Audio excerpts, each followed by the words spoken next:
نے خبر دی اور ان سے عبداللہ بن عمر رضی اللہ عنہ نے بیان کیا کہ عاشورہ کے دن جاہلیت میں ہم روزہ رکھتے تھے، لیکن جب رمضان کے روزے نازل ہو گئے تو حضور صلی اللہ علیہ وسلم نے فرمایا کہ جس کا جی چاہے عاشورہ کا روزہ رکھے اور جس کا جی چاہے نہ رکھے۔ صحیح بخاری حدیث نمبر 4501۔ ابن عینہ نے بیان کیا، ان سے ظاہری نے، ان سے عروہ نے اور ان سے حضرت عائشہ رضی اللہ عنہا نے کہ عاشورہ کا روزہ رمضان کے روزوں کے حکم سے پہلے رکھا جاتا تھا، پھر جب رمضان کے روزوں کا حکم نازل ہوا تو آپ صلی اللہ علیہ وسلم نے فرمایا کہ جس کا جی چاہے عاشورہ کا روزہ رکھے اور جس کا جی چاہے نہ رکھے۔ صحیح بخاری حدیث نمبر 4502۔ عبداللہ رضی اللہ عنہ نے بیان کیا کہ اشعث ان کے یہاں آئے، وہ اس وقت کھانا کھا رہے تھے۔ اشعث نے کہا، آج تو عاشورہ کا دن ہے۔ ابن مسعود رضی اللہ عنہ نے کہا کہ ان دنوں میں عاشورہ کا روزہ رمضان کے روزوں کے نازل ہونے سے پہلے رکھا جاتا تھا، لیکن جب رمضان کے روزے کا حکم نازل ہوا تو یہ روزہ چھوڑ دیا گیا، آؤ تم بھی کھانے میں شریک ہو جاؤ۔ صحیح بخاری حدیث نمبر 4503۔ حشام نے بیان کیا، کہا کہ مجھے میرے والد نے خبر دی اور ان سے عائشہ رضی اللہ عنہا نے بیان کیا کہ عاشورہ کے دن قریش زمانہ جاہلیت میں روزے رکھتے تھے اور نبی کریم صلی اللہ علیہ وسلم اس دن روزہ رکھتے تھے۔ جب آپ مدینہ تشریف لائے تو یہاں بھی آپ نے اس دن روزہ رکھا اور صحابہ رضی اللہ عنہم کو بھی اس کے رکھنے کا حکم دیا، لیکن جب رمضان کے روزوں کا حکم نازل ہوا تو رمضان کے روزے فرض ہو گئے اور عاشورہ کا روزہ فرض ہونا باقی نہ رہا۔ اب جس کا جی چاہے اس دن بھی روزہ رکھے اور جس کا جی چاہے نہ رکھے۔ صحیح بخاری حدیث نمبر 4504۔ اسحاق نے بیان کیا، انہوں نے کہا ہم سے عمرو بن دینار نے بیان کیا، ان سے عطا نے اور انہوں نے حضرت عبداللہ بن عباس رضی اللہ عنہ سے سنا، وہ یوں قرأت کر رہے تھے، وَعَلَى الَّذِينَ يَطُوقُونَهُ تفعیل سے فدیۃ طعام مسکین۔ ابن عباس رضی اللہ عنہ نے کہا کہ یہ آیت منسوخ نہیں ہے، اس سے مراد بہت بوڑھا یا مرد یا بہت بوڑھی عورت ہے جو روزے کی طاقت نہیں رکھتی ہو، انہیں چاہیے کہ ہر روزے کے بدلے ایک مسکین کو کھانا کھلا دیں۔ صحیح بخاری حدیث نمبر 4505۔ سلمہ بن عقور رضی اللہ عنہ نے بیان کیا کہ جب یہ آیت نازل ہوئی وَعَلَى الَّذِينَ يَطِيقُونَهُ فِدْيَةٌ طَعَامُ مِسْكِين، تو جس کا جی چاہتا تھا روزہ چھوڑ دیتا تھا اور اس کے بدلے میں فدیہ دے دیتا تھا، یہاں تک کہ اس کے بعد والی آیت نازل ہوئی اور اس نے پہلی آیت کو منسوخ کر دیا۔ ابو عبداللہ امام بخاری نے کہا کہ بکیر کا انتقال یزید سے پہلے تھا۔ بکیر جو یزید کے شاگرد تھے، یزید سے پہلے 120 ہجری میں مر گئے تھے۔ صحیح بخاری حدیث نمبر 4507۔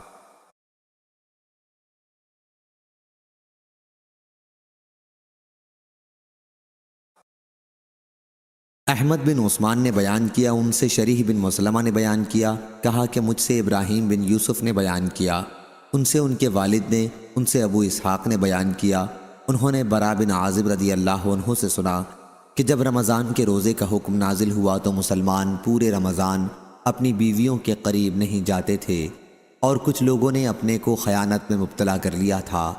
اس پر اللہ تعالیٰ نے یہ آیت نازل فرمائی، اللہ تعالیٰ نے جان لیا کہ تم اپنے کو خیانت میں مبتلا کرتے رہتے تھے، پس اس نے تم پر رحمت سے توجہ فرمائی اور تم سے معاف کر دیا۔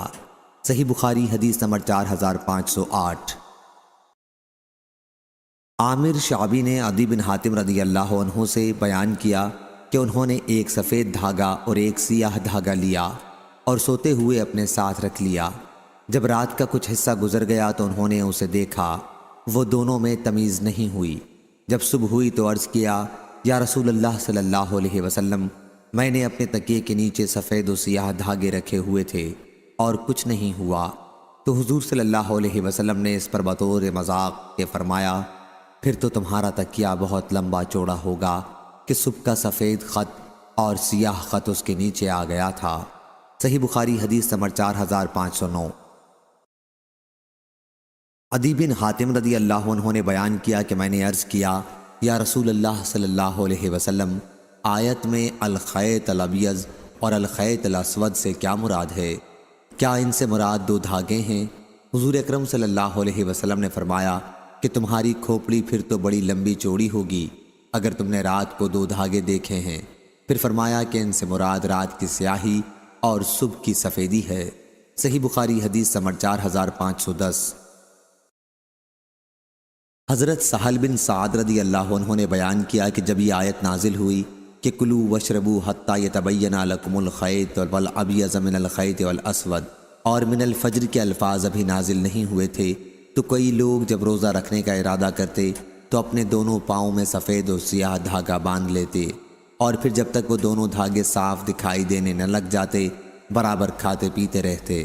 پھر اللہ تعالیٰ نے من الفجر کے الفاظ اتارے، تب ان کو معلوم ہوا کہ کالے دھاگے سے رات اور سفید دھاگے سے دن مراد ہے۔ صحیح بخاری حدیث نمبر 4511۔ برا بن عازب رضی اللہ عنہ نے بیان کیا کہ جب لوگ جاہلیت میں احرام باندھ لیتے تو گھروں میں پیچھے کی طرف سے چھت پر چڑھ کر داخل ہوتے۔ اس پر اللہ تعالیٰ نے یہ آیت نازل کی کہ اور یہ کوئی نیکی نہیں ہے کہ تم گھروں میں ان کے پیچھے کی طرف سے آؤ، البتہ نیکی یہ ہے کہ کوئی شخص تقوی اختیار کرے اور گھروں میں ان کے دروازوں سے آؤ۔ صحیح بخاری حدیث نمبر 4512۔ عبید اللہ عمری نے بیان کیا، ان سے نافع نے ابن عمر رضی اللہ عنہ سے کہ ان کے پاس ابن زبیر رضی اللہ عنہ کے فتنے کے زمانے میں جب ان پر حجاج ظالم نے حملہ کیا اور مکے کا محاصرہ کیا، 2 آدمی علا بن عرار اور حبان سلمہ آئے اور کہا کہ لوگ آپس میں لڑ کر تباہ ہو رہے ہیں، آپ عمر رضی اللہ عنہ کے صاحبزادے اور رسول اللہ صلی اللہ علیہ وسلم کے صحابی ہیں، پھر آپ کیوں خاموش ہیں؟ اس فساد کو رفع کیوں نہیں کرتے؟ ابن عمر رضی اللہ عنہ نے کہا کہ میری خاموشی کی وجہ صرف یہ ہے کہ اللہ تعالیٰ نے میرے کسی بھی مسلمان بھائی کا خون مجھ پر حرام قرار دیا ہے۔ اس پر انہوں نے کہا کیا اللہ تعالیٰ نے یہ ارشاد نہیں فرمایا کیا اور ان سے لڑو یہاں تک کہ فساد باقی نہ رہے؟ ابن عمر رضی اللہ عنہ نے فرمایا ہم قرآن کے حکم کے مطابق لڑے ہیں یہاں تک کہ فتنہ یعنی شرک و کفر باقی نہیں رہا اور دین خالص اللہ کے لیے ہو گیا، لیکن تم لوگ چاہتے ہو کہ تم اس لیے لڑو کہ فتنہ اور فساد پیدا ہو اور دین اسلام ضعیف ہو، کافروں کو جیت ہو اور خدا کے برخلاف دوسروں کا حکم سنایا جائے۔ صحیح بخاری حدیث نمبر 4513۔ بکیر بن عبداللہ نے بیان کیا، ان سے نافع نے کہ ایک شخص حکیم ابن عمر رضی اللہ عنہ کی خدمت میں حاضر ہوا اور کہا کہ اے ابو عبد الرحمن رضی اللہ عنہ، تم کو کیا ہو گیا ہے کہ تم 1 سال حج کرتے ہو اور 1 سال عمرہ اور اللہ عز و جل کے راستے میں جہاد میں شریک نہیں ہوتے؟ آپ کو خود معلوم ہے کہ اللہ تعالیٰ نے جہاد کی طرف کتنی رغبت دلائی ہے۔ حضرت ابن عمر رضی اللہ عنہ نے فرمایا میرے بھتیجے، اسلام کی بنیاد 5 چیزوں پر ہے، اللہ اور اس کے رسول پر ایمان لانا، 5 وقت نماز پڑھنا، رمضان کے روزے رکھنا، زکوٰۃ دینا اور حج کرنا۔ انہوں نے کہا اے ابا عبد الرحمن رضی اللہ عنہ، کتاب اللہ میں جو اللہ تعالیٰ نے ارشاد فرمایا کیا آپ کو وہ معلوم نہیں ہے کہ مسلمان کی 2 جماعتیں اگر آپس میں جنگ کریں تو ان میں صلح کراؤ؟ اللہ تعالیٰ کے ارشاد الی امر اللہ تک، اور اللہ تعالیٰ کا ارشاد کہ ان سے جنگ کرو یہاں تک کہ فساد باقی نہ رہے۔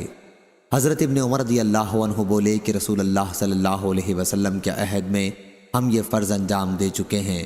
اس وقت مسلمان بہت تھوڑے تھے، کافروں کا ہجوم تھا، تو کافر لوگ مسلمانوں کا دین خراب کرتے تھے، کہیں مسلمانوں کو مار ڈالتے، کہیں تکلیف دیتے، یہاں تک کہ مسلمان بہت ہو گئے، فتنہ جاتا رہا۔ صحیح بخاری حدیث نمبر 4514۔ پھر اس شخص نے پوچھا اچھا تو یہ کہو کہ عثمان اور علی رضی اللہ عنہ کے باب میں تمہارا کیا اعتقاد ہے؟ انہوں نے کہا عثمان رضی اللہ عنہ کا قصور اللہ نے معاف کر دیا، لیکن تم اس معافی کو اچھا نہیں سمجھتے ہو۔ اب رہے حضرت علی رضی اللہ عنہ، تو وہ حضرت صلی اللہ علیہ وسلم کے چچا زاد بھائی اور آپ کے داماد تھے، اور ہاتھ کے اشارے سے بتلایا کہ یہ دیکھو ان کا گھر حضرت صلی اللہ علیہ وسلم کے گھر سے ملا ہوا ہے۔ صحیح بخاری حدیث نمبر 4515۔ سلیمان نے بیان کیا، انہوں نے ابو وائل سے سنا اور ان سے حذیفہ رضی اللہ عنہ نے بیان کیا کہ اللہ تعالیٰ کی راہ میں خرچ کرتے رہو اور اپنے کو اپنے ہاتھوں سے ہلاکت میں نہ ڈالو۔ اللہ کے راستے میں خرچ کرنے کے بارے میں نازل ہوئی تھی۔ صحیح بخاری حدیث نمبر 4516۔ آدم بن ابی ایاس نے بیان کیا، کہا ہم سے شعبہ نے، ان سے عبد الرحمن بن اصبہانی نے کہا میں نے عبداللہ بن معقل سے سنا، انہوں نے بیان کیا کہ میں کعب بن عجرہ رضی اللہ عنہ کی خدمت میں اس مسجد میں حاضر ہوا۔ ان کی مراد کوفہ کی مسجد سے تھی اور ان سے روزے کے فدیہ کے متعلق پوچھا۔ انہوں نے بیان کیا کہ مجھے احرام میں رسول اللہ صلی اللہ علیہ وسلم کی خدمت میں لوگ لے گئے اور جوئیں سر سے میرے چہرے پر گر رہی تھیں۔ آپ نے فرمایا کہ میرا خیال یہ نہیں تھا کہ تم اس حد تک تکلیف میں مبتلا ہو گئے ہو، تم کوئی بکری نہیں مہیا کر سکتے؟ میں نے عرض کیا کہ نہیں۔ فرمایا پھر 3 دن کے روزے رکھ لو یا 6 مسکینوں کو کھانا کھلا دو، ہر مسکین کو آدھا سا کھانا کھلانا اور اپنا سر منڈوا لو۔ کعب رضی اللہ عنہ نے کہا تو یہ آیت خاص میرے بارے میں نازل ہوئی تھی اور اس کا حکم تم سب کے لیے عام ہے۔ صحیح بخاری حدیث نمبر 4517۔ عمران بن حسین رضی اللہ عنہ نے بیان کیا کہ حج میں تمتع کا حکم قرآن میں نازل ہوا اور ہم نے رسول اللہ صلی اللہ علیہ وسلم کے ساتھ تمتع کے ساتھ حج کیا، پھر اس کے بعد قرآن نے اس سے نہیں روکا اور نہ اس سے حضور صلی اللہ علیہ وسلم نے روکا، جہاں تک کہ آپ کی وفات ہو گئی، لہٰذا تمتع بھی جائز ہے۔ یہ تو ایک صاحب نے اپنی رائے سے جو چاہا کہہ دیا ہے۔ صحیح بخاری حدیث نمبر 4518۔ ابن عباس رضی اللہ عنہ نے بیان کیا کہ عکاظ، مجنہ اور ذوالمجاز زمانے جاہلیت کے بازار میلے تھے، اس لیے اسلام کے بعد موسم حج میں صحابہ رضی اللہ عنہم نے وہاں کاروبار کو برا سمجھا تو آیت نازل ہوئی کہ تمہیں اس بارے میں کوئی حرج نہیں کہ تم اپنے پروردگار کے یہاں سے تلاش معاش کرو، یعنی موسم حج میں تجارت کے لیے مذکورہ منڈیوں میں جاؤ۔ صحیح بخاری حدیث نمبر 4519۔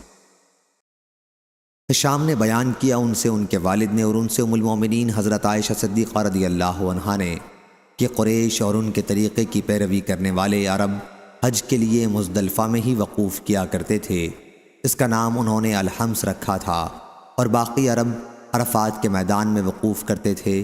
پھر جب اسلام آیا تو اللہ تعالیٰ نے اپنے نبی کریم صلی اللہ علیہ وسلم کو حکم دیا کہ آپ عرفات میں آئیں اور وہیں وقوف کریں اور پھر وہاں سے مزدلفہ آئیں۔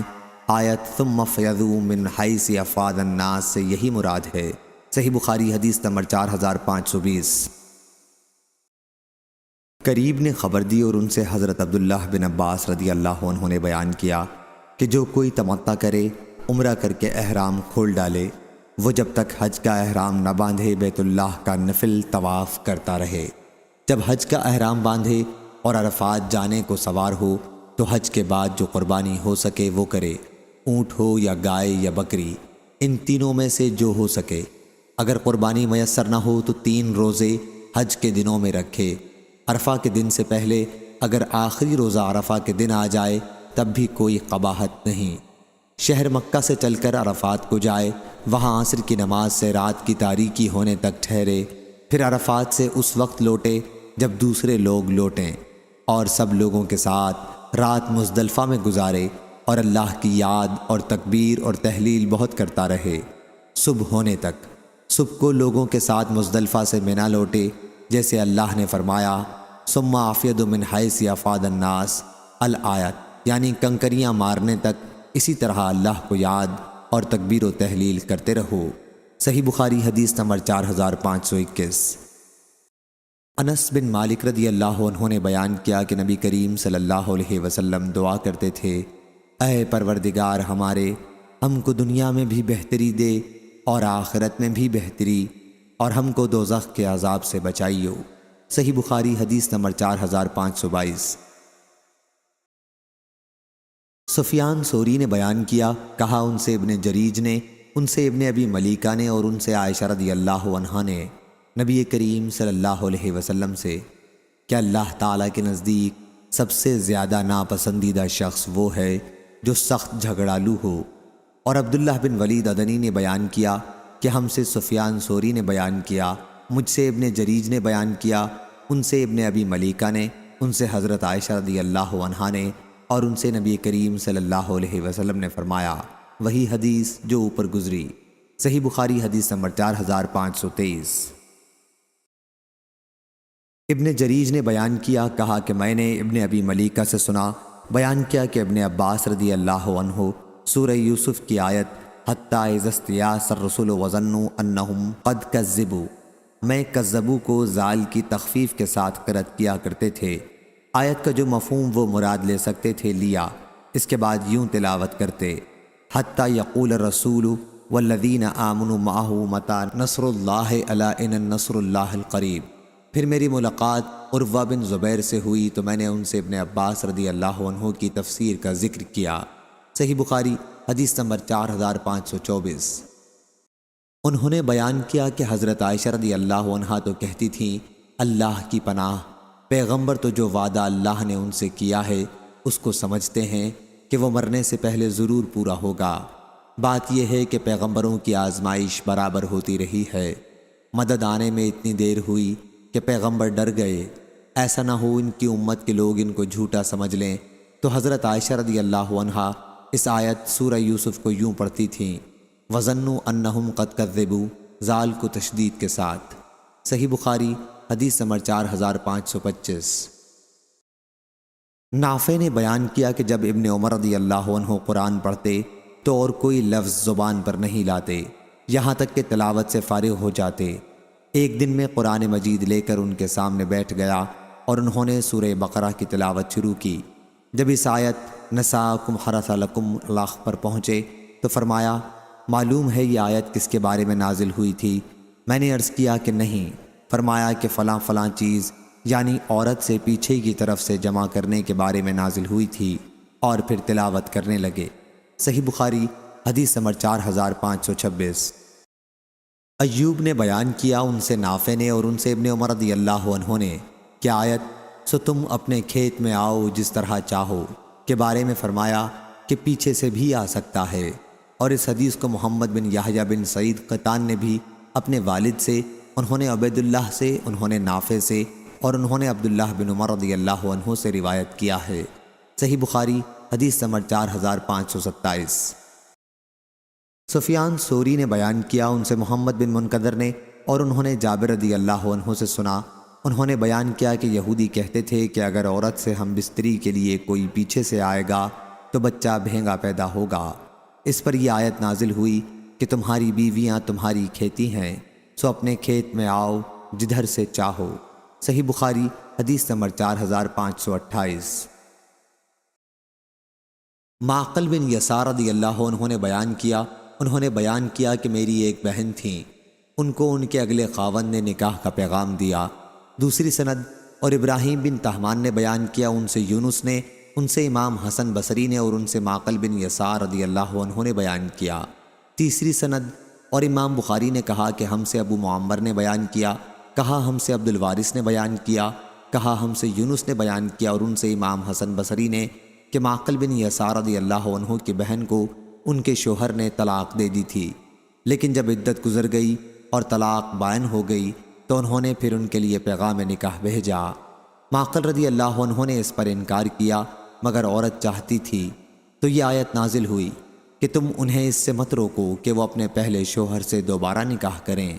صحیح بخاری حدیث نمبر 4529۔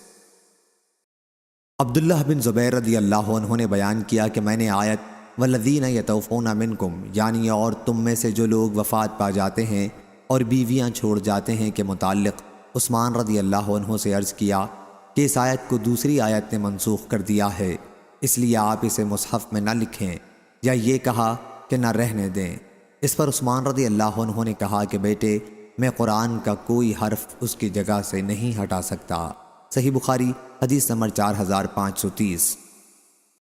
شبل بن عباد نے بیان کیا ان سے ابن ابی نجیح نے اور ان سے مجاہد نے آیت اور تم میں سے جو لوگ وفات پا جاتے ہیں اور بیویاں چھوڑ جاتے ہیں کے بارے میں زمانے جاہلیت کی طرح کہا کہ عدت یعنی 4 مہینے 10 دن کی تھی جو شوہر کے گھر عورت کو گزارنی ضروری تھی۔ پھر اللہ تعالیٰ نے یہ آیت نازل کی، اور جو لوگ تم میں سے وفات پا جائیں اور بیویاں چھوڑ جائیں ان کو چاہیے کہ اپنی بیویوں کے حق میں نفع اٹھانے کی وصیت کر جائیں کہ وہ 1 سال تک گھر سے نہ نکالی جائیں، لیکن اگر وہ خود نکل جائیں تو کوئی گناہ تم پر نہیں، اگر وہ دستور کے موافق اپنے لیے کوئی کام کریں۔ فرمایا کہ اللہ تعالیٰ نے عورت کے لیے 7 مہینے اور 20 دن وصیت کے قرار دیے کہ اگر وہ اس مدت میں چاہے تو اپنے لیے وصیت کے مطابق شوہر کے گھر میں ہی ٹھہرے، اور اگر چاہے تو کہیں اور چلی جائے، کہ اگر ایسی عورت کہیں اور چلی جائے تو تمہارے حق میں کوئی گناہ نہیں۔ پس عدت کے ایام تو وہی ہیں جنہیں گزارنا اس پر ضروری ہے، یعنی 4 مہینے 10 دن۔ شبل نے کہا ابن ابی نجیح نے مجاہد سے ایسا ہی نقل کیا ہے، اور عطا بن ابی رباح نے کہا کہ ابن عباس رضی اللہ عنہ نے کہا اس آیت نے اس رسم کو منسوخ کر دیا کہ عورت اپنے خاوند کے گھر کے پاس عدت گزارے۔ اس آیت کی روح سے عورت کو اختیار ملا جہاں چاہے وہاں عدت گزارے، اور اللہ پاک کے قول غیر اخراج کا یہی مطلب ہے۔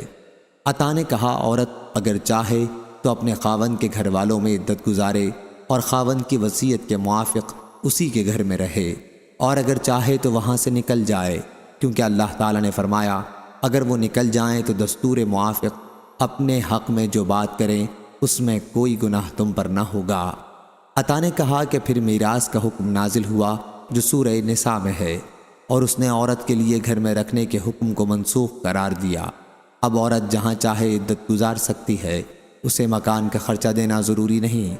اور محمد بن یوسف نے روایت کیا، ان سے ورقہ بن عمرو نے بیان کیا، ان سے ابن ابی نجیح نے، اور ان سے مجاہد نے یہی قول بیان کیا، اور فرزندان ابن ابی نجیح سے نقل کیا، ان سے عطا بن ابی رباح نے بیان کیا، اور ان سے ابن عباس رضی اللہ عنہ نے بیان کیا کہ اس آیت نے صرف شوہر کے گھر میں عدت کے حکم کو منسوخ قرار دیا ہے، اب وہ جہاں چاہے عدت گزار سکتی ہے، جیسا کہ اللہ تعالیٰ کے ارشاد غیر اخراج وغیرہ سے ثابت ہے۔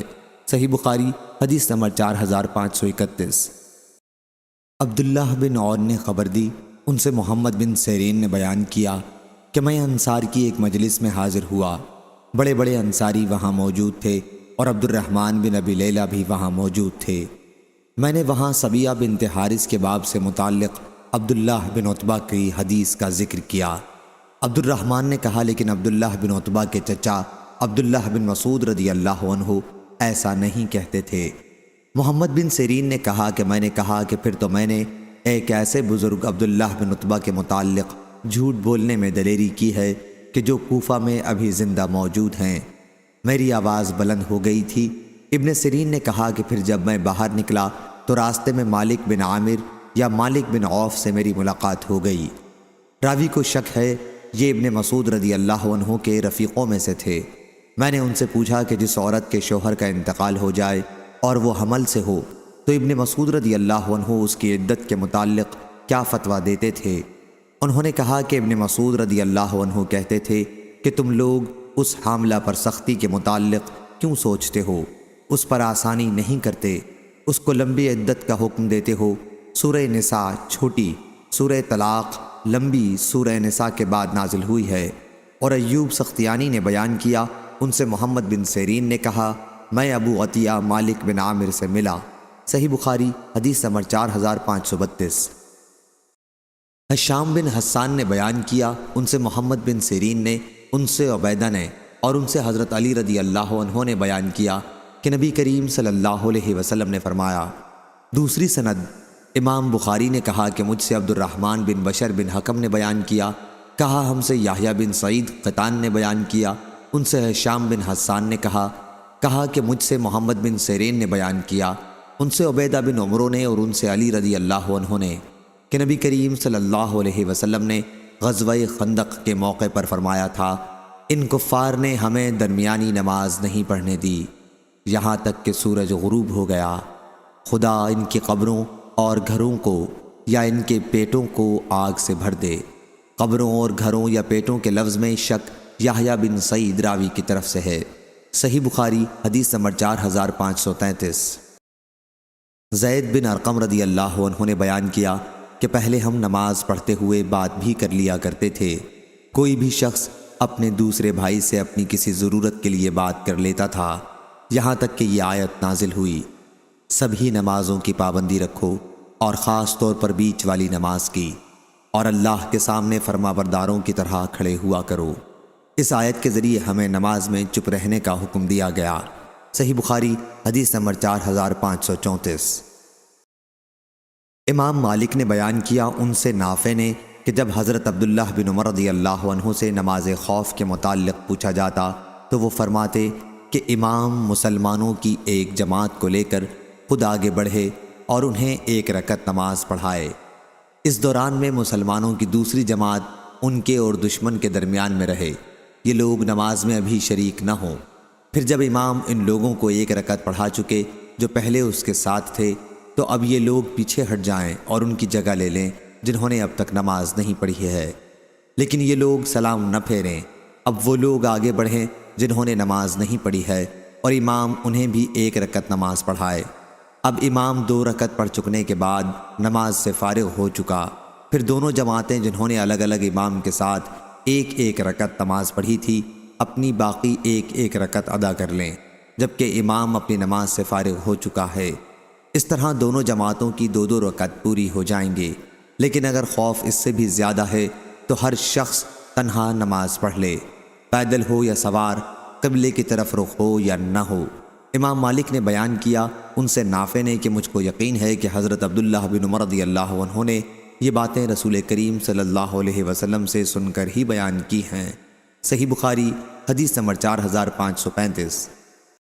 ابن ابی ملیکہ نے بیان کیا کہ حضرت ابن زبیر رضی اللہ عنہ نے حضرت عثمان بن عفان رضی اللہ عنہ سے کہا کہ سورہ بقرہ کی آیت یعنی جو لوگ تم میں سے وفات پا جائیں اور بیویاں چھوڑ جائیں، اللہ تعالیٰ کے فرمان غیر اخراج تک کو دوسری آیت نے منسوخ کر دیا ہے، اس کو آپ نے مصحف میں کیوں لکھوایا، چھوڑ کیوں نہیں دیا؟ انہوں نے کہا میرے بھتیجے، میں کسی آیت کو اس کے ٹھکانے سے بدلنے والا نہیں۔ یہ حمید نے کہا یا کچھ ایسا ہی جواب دیا، اس پر تفصیلی نوٹ پیچھے لکھا جا چکا ہے۔ صحیح بخاری حدیث نمبر 4536۔ حضرت ابو ہریرہ رضی اللہ عنہ نے بیان کیا کہ رسول اللہ صلی اللہ علیہ وسلم نے فرمایا شک کرنے کا ہمیں ابراہیم علیہ السلام سے زیادہ حق ہے۔ جب انہوں نے عرض کیا تھا کہ اے میرے رب، مجھے دکھا دے کہ تو مردوں کو کس طرح زندہ کرے گا، اللہ کی طرف سے ارشاد ہوا کہ کیا تجھ کو یقین نہیں ہے؟ عرض کی یقین ضرور ہے، لیکن میں نے یہ درخواست اس لیے کی ہے کہ میرے دل کو اور اطمینان حاصل ہو جائے۔ صحیح بخاری حدیث نمبر 4537۔ حشام نے خبر دی انہیں ابن جریج نے، انہوں نے عبداللہ بن ابی ملیکہ سے سنا، وہ عبداللہ بن عباس رضی اللہ عنہ سے بیان کرتے تھے۔ ابن جریج نے کہا اور میں نے ابن ابی ملیکہ کے بھائی ابو بکر بن ابی ملیکہ سے بھی سنا، وہ عبید بن عمیر سے روایت کرتے تھے کہ ایک دن حضرت عمر رضی اللہ عنہ نے نبی کریم صلی اللہ علیہ وسلم کے اصحاب سے دریافت کیا کہ آپ لوگ جانتے ہو یہ آیت کس سلسلے میں نازل ہوئی ہے؟ کیا تم میں سے کوئی یہ پسند کرتا ہے کہ اس کا ایک باغ ہو؟ سب نے کہا کہ اللہ زیادہ جاننے والا ہے۔ یہ سن کر حضرت عمر رضی اللہ عنہ بہت خفا ہو گئے اور کہا صاف جواب دیں کہ آپ لوگوں کو اس سلسلے میں کچھ معلوم ہے یا نہیں؟ ابن عباس رضی اللہ عنہ نے عرض کیا امیر المومنین میرے دل میں ایک بات آتی ہے۔ عمر رضی اللہ عنہ نے فرمایا بیٹے تم ہی کہو اور اپنے کو حقیر نہ سمجھو۔ ابن عباس رضی اللہ عنہ نے عرض کیا کہ اس میں عمل کی مثال بیان کی گئی ہے۔ حضرت عمر رضی اللہ عنہ نے پوچھا کیسے عمل کی؟ حضرت ابن عباس رضی اللہ عنہ نے عرض کیا کہ عمل کی۔ حضرت عمر رضی اللہ عنہ نے کہا کہ یہ ایک مالدار شخص کی مثال ہے جو اللہ کے اطاعت میں نیک عمل کرتا رہتا ہے، پھر اللہ شیطان کو اس پر غالب کر دیتا ہے، وہ گناہوں میں مصروف ہو جاتا ہے اور اس کے اگلے نیک اعمال سب غارت ہو جاتے ہیں۔ صحیح بخاری حدیث نمبر 4538۔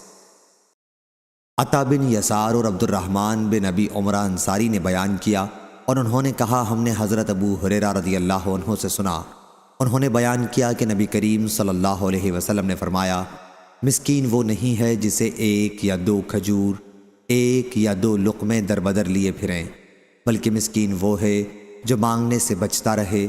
اور اگر تم دلیل چاہو تو قرآن سے اس آیت کو پڑھ لو کہ وہ لوگوں سے چمٹ کر نہیں مانگتے۔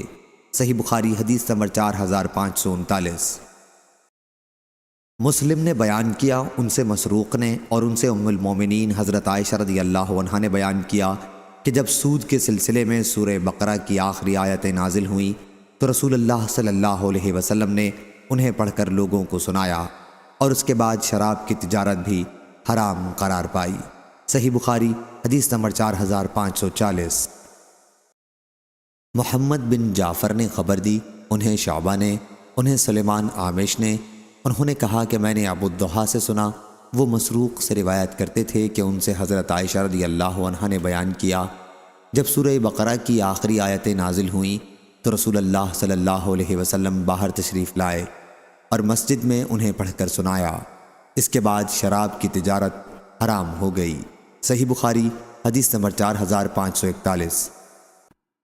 شعبہ نے بیان کیا، ان سے منصور نے، ان سے ابو الضحیٰ نے، ان سے مسروق نے اور ان سے حضرت عائشہ رضی اللہ عنہا نے بیان کیا کہ جب سورہ بقرہ کی آخری آیتیں نازل ہوئیں تو رسول اللہ صلی اللہ علیہ وسلم نے انہیں مسجد میں پڑھ کر سنایا اور شراب کی تجارت حرام قرار دی گئی۔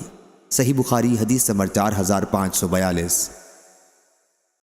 حضرت عائشہ رضی اللہ عنہا نے بیان کیا کہ جب سورہ بقرہ کی آخری آیات نازل ہوئیں تو رسول اللہ صلی اللہ علیہ وسلم کھڑے ہوئے اور ہمیں پڑھ کر سنایا، پھر شراب کی تجارت حرام کر دی۔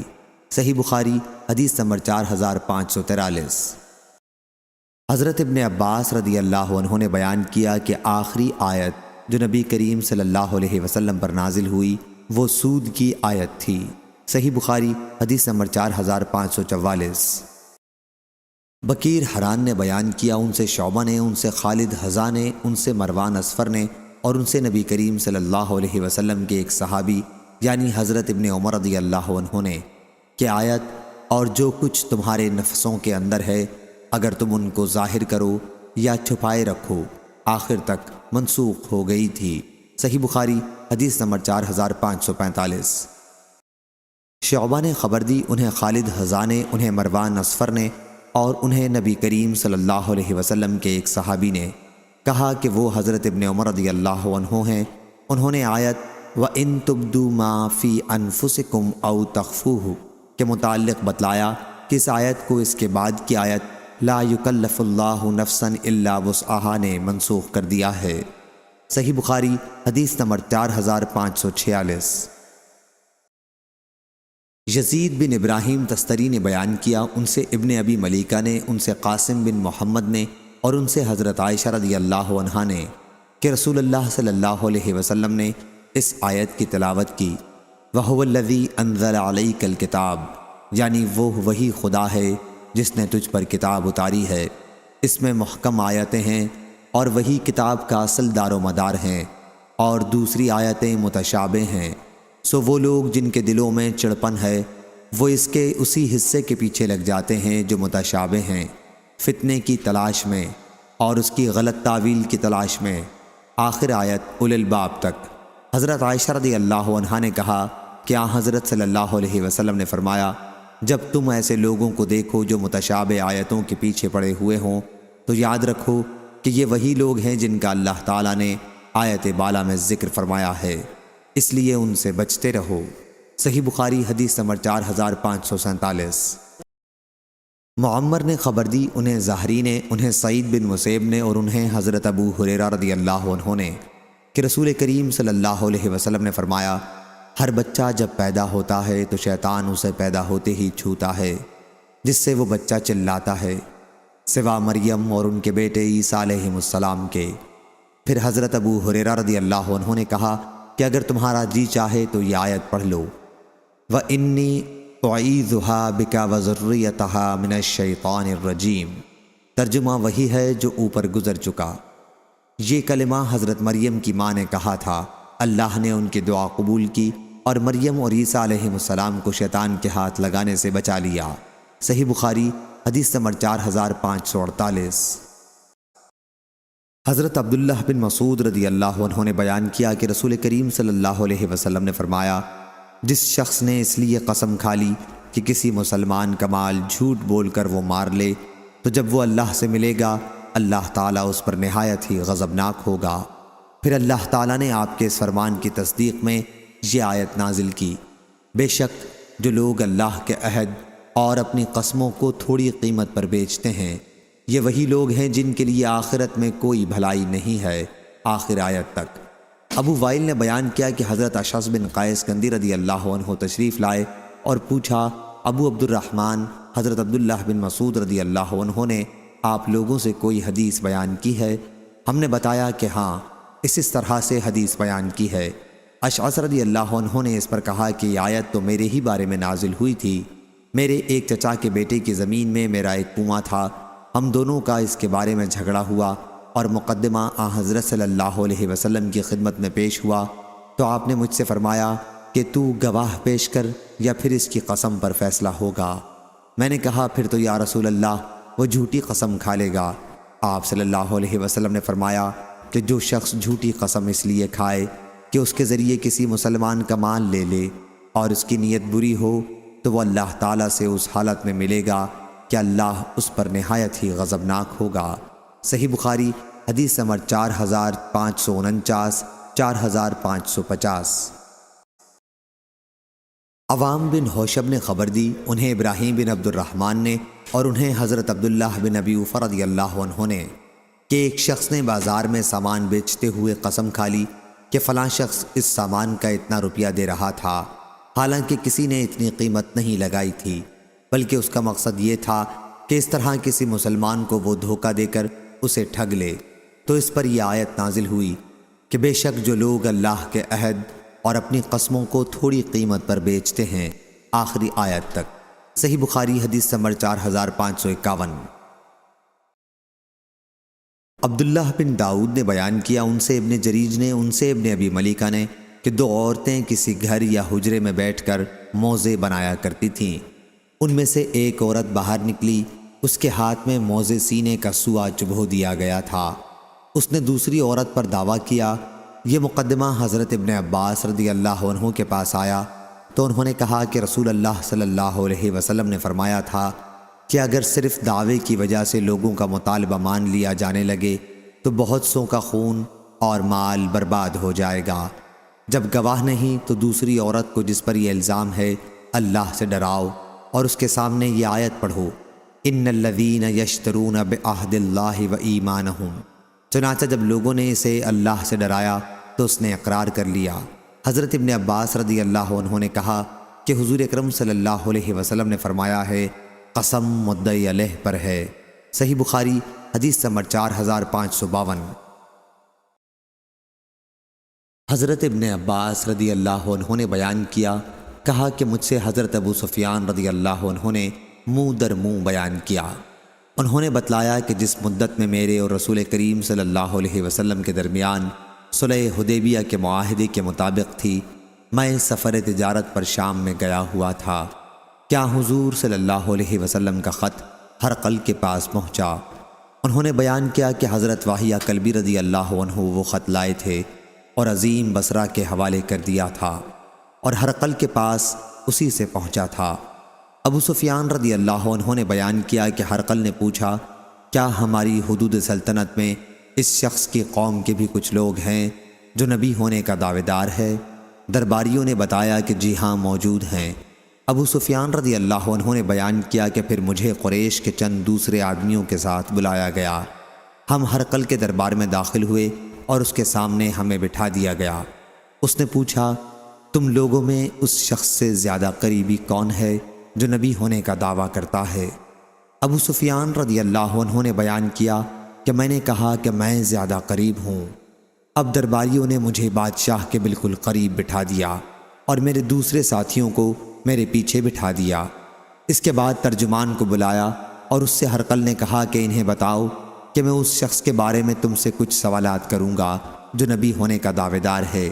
اگر یہ یعنی ابو سفیان رضی اللہ عنہ جھوٹ بولے تو تم اس کے جھوٹ کو ظاہر کر دینا۔ ابو سفیان رضی اللہ عنہ کا بیان تھا کہ اللہ کی قسم اگر مجھے اس کا خوف نہ ہوتا کہ میرے ساتھی کہیں میرے متعلق جھوٹ بولنا نقل نہ کر دیں تو میں حضرت صلی اللہ علیہ وسلم کے بارے میں ضرور جھوٹ بولتا۔ پھر ہرقل نے اپنے ترجمان سے کہا کہ اس سے پوچھو کہ جس نے نبی ہونے کا دعویٰ کیا ہے وہ اپنے نسب میں کیسے ہیں؟ ابو سفیان رضی اللہ عنہ نے بتلایا کہ ان کا نسب ہم میں بہت ہی عزت والا ہے۔ اس نے پوچھا کیا ان کے باپ دادا میں کوئی بادشاہ بھی ہوا ہے؟ بیان کیا کہ میں نے کہا نہیں۔ اس نے پوچھا تم نے دعوی نبوت سے پہلے کبھی ان پر جھوٹ کی تہمت لگائی تھی؟ میں نے کہا نہیں۔ پوچھا ان کی پیروی معزز لوگ زیادہ کرتے ہیں یا کمزور؟ میں نے کہا کہ قوم کے کمزور لوگ زیادہ ہیں۔ اس نے پوچھا ان کے ماننے والوں میں زیادتی ہوتی رہتی ہے یا کمی؟ میں نے کہا کہ نہیں بلکہ زیادتی ہوتی رہتی ہے۔ پوچھا کبھی ایسا بھی کوئی واقعہ پیش آیا ہے کہ کوئی شخص ان کے دین کو قبول کرنے کے بعد پھر ان سے بدگمان ہو کر ان سے پھر گیا ہو؟ میں نے کہا ایسا بھی کبھی نہیں ہوا۔ اس نے پوچھا تم نے کبھی ان سے جنگ بھی کی ہے؟ میں نے کہا کہ ہاں۔ اس نے پوچھا تمہاری ان کے ساتھ جنگ کا کیا نتیجہ رہا؟ میں نے کہا کہ ہماری جنگ کی مثال ایک ڈول کی ہے، کبھی ان کے ہاتھ میں اور کبھی ہمارے ہاتھ میں۔ اس نے پوچھا کبھی انہوں نے تمہارے ساتھ کوئی دھوکہ بھی کیا؟ میں نے کہا کہ اب تک تو نہیں کیا، لیکن آج کل بھی ہمارا ان سے ایک معاہدہ چل رہا ہے، نہیں کہا جا سکتا کہ اس میں ان کا طرز عمل کیا رہے گا۔ ابو سفیان رضی اللہ عنہ نے بیان کیا کہ اللہ کی قسم اس جملے کے سوا اور کوئی بات میں اس پوری گفتگو میں اپنی طرف سے نہیں ملا سکا۔ پھر اس نے پوچھا اس سے پہلے بھی یہ دعویٰ تمہارے یہاں کسی نے کیا تھا؟ میں نے کہا کہ نہیں۔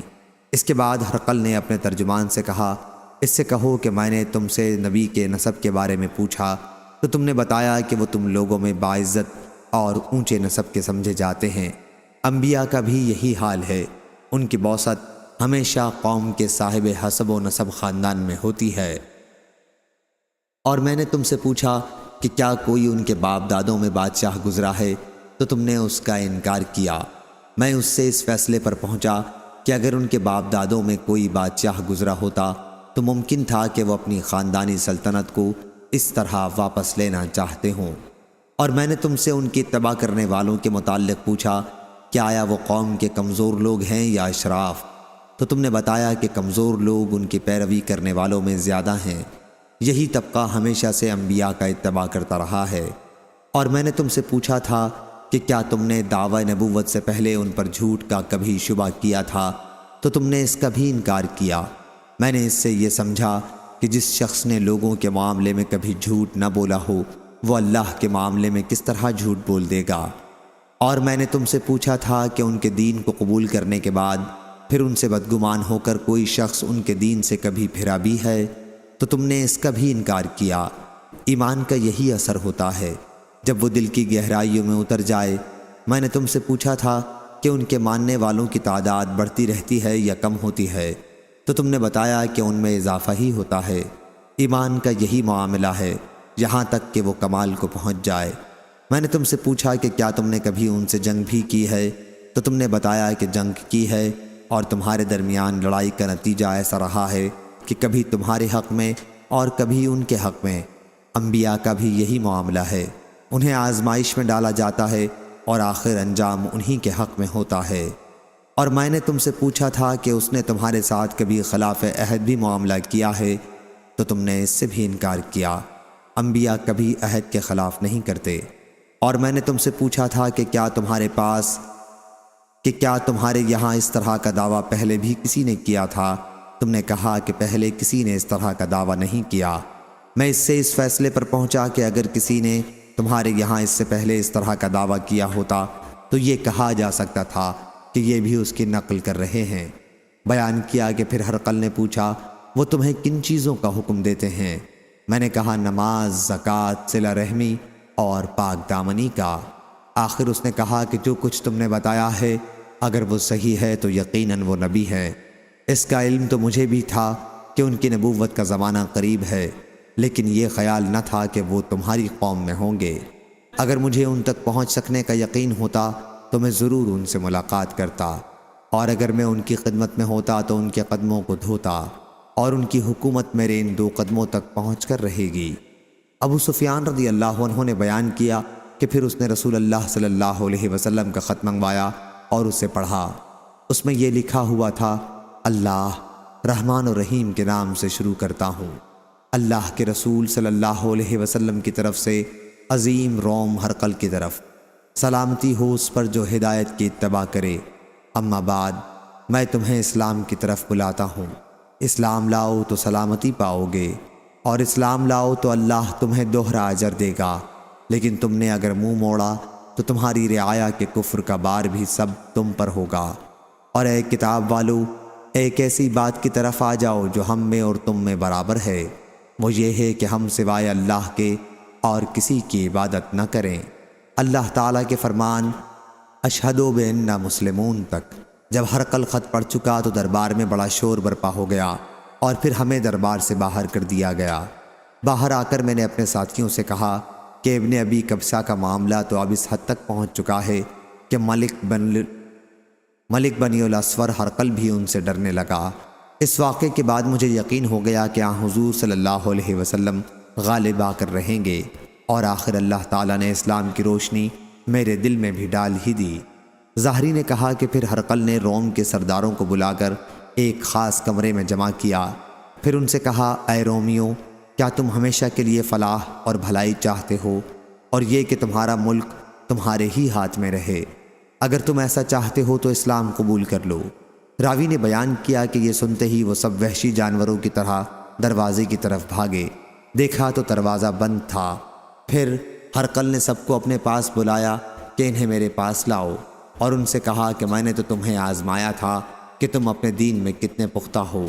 اب میں نے اس چیز کا مشاہدہ کر لیا جو مجھے پسند تھی۔ چنانچہ سب درباریوں نے اسے سجدہ کیا اور اس سے راضی ہو گئے۔ صحیح بخاری حدیث نمبر 4553۔ امام مالک نے بیان کیا، ان سے اسحاق بن عبداللہ بن ابی طلحہ نے، انہوں نے حضرت انس بن مالک رضی اللہ عنہ سے سنا، انہوں نے بیان کیا مدینے میں حضرت ابو طلحہ رضی اللہ عنہ کے پاس انصار میں سب سے زیادہ کھجوروں کے درخت تھے، اور بیرہائی کا باغ اپنی تمام جائیداد میں انہیں سب سے زیادہ عزیز تھا۔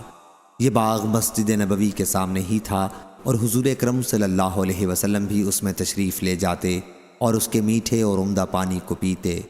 پھر جب آیت جب تک تم اپنی عزیز ترین چیزوں کو نہ خرچ کرو گے نیکی کے مرتبے کو نہ پہنچ سکو گے نازل ہوئی تو حضرت ابو طلحہ رضی اللہ عنہ اٹھے اور عرض کیا، یا رسول اللہ، اللہ تعالیٰ فرماتا ہے کہ جب تک تم اپنی عزیز چیزوں کو خرچ نہ کرو گے نیکی کے مرتبے کو نہ پہنچ سکو گے، اور میرا سب سے زیادہ عزیز مال بیرہائی ہے، اور یہ اللہ کی راہ میں صدقہ ہے، اللہ ہی سے میں اس کے ثواب و اجر کی توقع رکھتا ہوں، بس یا رسول اللہ جہاں آپ مناسب سمجھیں اسے استعمال کریں۔ حضور صلی اللہ علیہ وسلم نے فرمایا، خوب، یہ فانی ہی دولت تھی، یہ فانی ہی دولت تھی، جو کچھ تم نے کہا ہے وہ میں نے سن لیا، اور میرا خیال ہے کہ تم اپنے عزیز و اقربا کو اسے دے دو۔ حضرت ابو طلحہ رضی اللہ عنہ نے کہا کہ میں ایسا ہی کروں گا یا رسول اللہ۔ چنانچہ انہوں نے وہ باغ اپنے عزیزوں اور اپنے ناتے والوں میں بانٹ دیا۔ عبداللہ بن یوسف اور روح بن عبادہ نے ذالک مال ربح سے بیان کیا ہے، یعنی یہ مال بہت نفع دینے والا ہے۔ مجھ سے یحییٰ بن یحییٰ نے بیان کیا، کہا کہ میں نے امام مالک کے سامنے مال رواح سے پڑھا تھا۔ صحیح بخاری حدیث نمبر 4554۔ حضرت انس رضی اللہ عنہ نے بیان کیا کہ پھر حضرت ابو طلحہ رضی اللہ عنہ نے وہ باغ حسان اور ابی رضی اللہ عنہ کو دے دیا تھا۔ میں ان دونوں سے ان کا زیادہ قریبی تھا لیکن مجھے نہیں دیا۔ صحیح بخاری حدیث نمبر 4555۔ موسیٰ بن عقبہ نے بیان کیا، ان سے نافع نے اور ان سے حضرت عبداللہ بن عمر رضی اللہ عنہ نے، کہ کچھ یہودی نبی کریم صلی اللہ علیہ وسلم کے پاس اپنے قبیلے کے ایک مرد اور ایک عورت کو لے کر آئے جنہوں نے زنا کیا تھا۔ آپ صلی اللہ علیہ وسلم نے ان سے پوچھا، اگر تم میں سے کوئی زنا کرے تو تم اس کو کیا سزا دیتے ہو؟ انہوں نے کہا کہ ہم اس کا منہ کالا کر کے اسے مارتے پیٹتے ہیں۔ آپ نے فرمایا، کیا توریت میں رجم کا حکم نہیں ہے؟ انہوں نے کہا، ہم نے توریت میں رجم کا حکم نہیں دیکھا۔ حضرت عبداللہ بن سلام رضی اللہ عنہ بولے کہ تم جھوٹ بول رہے ہو، توریت لاؤ اور اسے پڑھو اگر تم سچے ہو۔ جب توریت لائی گئی تو ان کے ایک بہت بڑے مدرس نے، جو انہیں توریت کا درس دیا کرتا تھا، آیت رجم پر اپنی ہتھیلی رکھ لی اور اس سے پہلے اور اس کے بعد کی عبارت پڑھنے لگا اور آیت رجم نہیں پڑھتا تھا۔ حضرت عبداللہ بن سلام رضی اللہ عنہ نے اس کے ہاتھ کو آیت رجم سے ہٹا دیا اور اس سے پوچھا کہ یہ کیا ہے؟ جب یہودیوں نے دیکھا تو کہنے لگے کہ یہ آیت رجم ہے۔ پھر حضرت صلی اللہ علیہ وسلم نے حکم دیا اور ان دونوں کو مسجد نبوی کے قریب ہی جہاں جنازے لا کر رکھے جاتے تھے رجم کر دیا گیا۔ میں نے دیکھا کہ اس عورت کا ساتھی عورت کو پتھر سے بچانے کے لیے اس پر جھک جھک پڑتا تھا۔ صحیح بخاری حدیث نمبر 4556۔ محمد بن یوسف نے بیان کیا، کہا ان سے سفیان نے، ان سے میسرہ نے، ان سے ابو حازم نے اور ان سے ابو ہریرہ رضی اللہ عنہ نے آیت تم لوگ بہترین امت ہو جو لوگوں کے لیے پیدا کی گئی ہو کے بارے میں کہا، تم لوگ لوگوں کے لیے سب لوگوں سے بہتر ہو، اور کہا ان کو گردنوں میں زنجیریں ڈال کر لڑائی میں گرفتار کر کے لاتے ہو، پھر وہ اسلام میں داخل ہو جاتے ہیں۔ صحیح بخاری حدیث نمبر 4557۔ عمر بن دینار نے کہا، انہوں نے حضرت جابر بن عبداللہ انصاری رضی اللہ عنہ سے سنا، انہوں نے بیان کیا کہ ہمارے ہی بارے میں یہ آیت نازل ہوئی تھی جب ہم سے دو جماعتیں اس کا خیال کر بیٹھی تھیں کہ ہمت ہار دیں، درا حالانکہ اللہ دونوں کا مددگار تھا۔ سفیان نے بیان کیا کہ ہم دو جماعتیں بنو حارثہ اور بنو سلمہ تھے، حالانکہ اس آیت میں ہمارے بودے پن کا ذکر ہے، مگر ہم کو یہ پسند نہیں کہ آیت نہ اترتی، کیونکہ اس میں یہ مذکور ہے کہ اللہ ان دونوں گروہوں کا مددگار سرپرست ہے۔ صحیح بخاری حدیث نمبر 4558۔ سالم نے بیان کیا، ان سے ان کے والد عبداللہ بن عمر رضی اللہ عنہ نے بیان کیا، اور انہوں نے رسول اللہ صلی اللہ علیہ وسلم سے سنا، آپ نے فجر کی دوسری رکعت کے رکوع سے سر اٹھا کر یہ بد دعا کی، اے اللہ فلاں فلاں اور فلاں کافر پر لعنت کر۔ یہ بد دعا آپ نے سمع اللہ لمن حمدہ اور ربنا ولک الحمد کے بعد کی تھی۔ اس پر اللہ تعالیٰ نے یہ آیت اتاری، آپ کو اس میں کوئی دخل نہیں، آخر آیت فَأَنَّهُمْ ظَلِمُونَ تک۔ اس روایت کو اسحاق بن راشد نے ظاہری سے نقل کیا ہے۔ صحیح بخاری حدیث نمبر 4559۔ حضرت ابو ہریرہ رضی اللہ عنہ نے بیان کیا کہ رسول اللہ صلی اللہ علیہ وسلم جب کسی پر بد دعا کرنا چاہتے یا کسی کے لیے دعا کرنا چاہتے تو رکوع کے بعد کرتے، سمع اللہ لمن حمدہ اللہم ربنا لک الحمد کے بعد بعض اوقات آپ نے یہ دعا بھی کی، اے اللہ ولید بن ولید، سلمہ بن ہشام اور عیاش بن ابی ربیعہ کو نجات دے دے، اے اللہ مضر والوں کو سختی کے ساتھ پکڑ لے اور ان میں ایسی قحط سالی لا جیسی یوسف علیہ السلام کے زمانے میں ہوئی تھی۔ آپ صلی اللہ علیہ وسلم بلند آواز سے یہ دعا کرتے، اور آپ نماز فجر کی بعض رکعت میں یہ دعا کرتے، اے اللہ فلاں اور فلاں کو اپنی رحمت سے دور کر دے۔ عرب کے چند خاص قبائل کے حق میں آپ یہ بد دعا کرتے تھے، یہاں تک کہ اللہ تعالیٰ نے یہ آیت نازل کی کہ آپ کو اس امر میں کوئی دخل نہیں۔ صحیح بخاری حدیث نمبر 4560۔ ابو اسحاق نے بیان کیا، کہا کہ میں نے حضرت برا بن عازب رضی اللہ عنہ سے سنا، انہوں نے بیان کیا کہ احد کی لڑائی میں رسول اللہ صلی اللہ علیہ وسلم نے تیر اندازوں کے پیدل دستے پر حضرت عبداللہ بن جبیر رضی اللہ عنہ کو افسر مقرر کیا تھا۔ پھر بہت سے مسلمانوں نے پیٹھ پھیر لی، آیت اور رسول تم کو پکار رہے تھے تمہارے پیچھے سے، میں اسی کی طرف اشارہ ہے۔ اس وقت رسول کریم صلی اللہ علیہ وسلم کے ساتھ 12 صحابیوں کے سوا اور کوئی موجود نہ تھا۔ صحیح بخاری حدیث نمبر 4561۔ حضرت انس رضی اللہ عنہ نے بیان کیا کہ حضرت ابو طلحہ رضی اللہ عنہ نے کہا، احد کی لڑائی میں جب ہم صف باندھے کھڑے تھے تو ہم پر غنودگی طاری ہو گئی تھی۔ ابو طلحہ رضی اللہ عنہ نے بیان کیا کہ کیفیت یہ ہو گئی تھی کہ نیند سے میری تلوار ہاتھ سے بار بار گرتی اور میں اسے اٹھاتا۔ صحیح بخاری حدیث نمبر 4562۔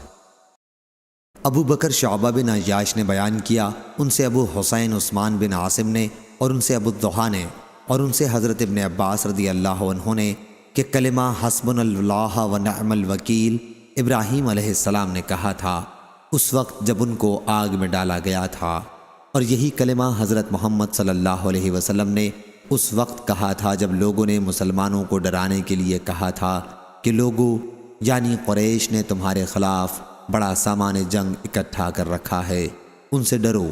لیکن اس بات نے ان مسلمانوں کا جوش ایمان بڑھا دیا، اور یہ مسلمان بولے کہ ہمارے لیے اللہ کافی ہے اور وہی بہترین کام بنانے والا ہے۔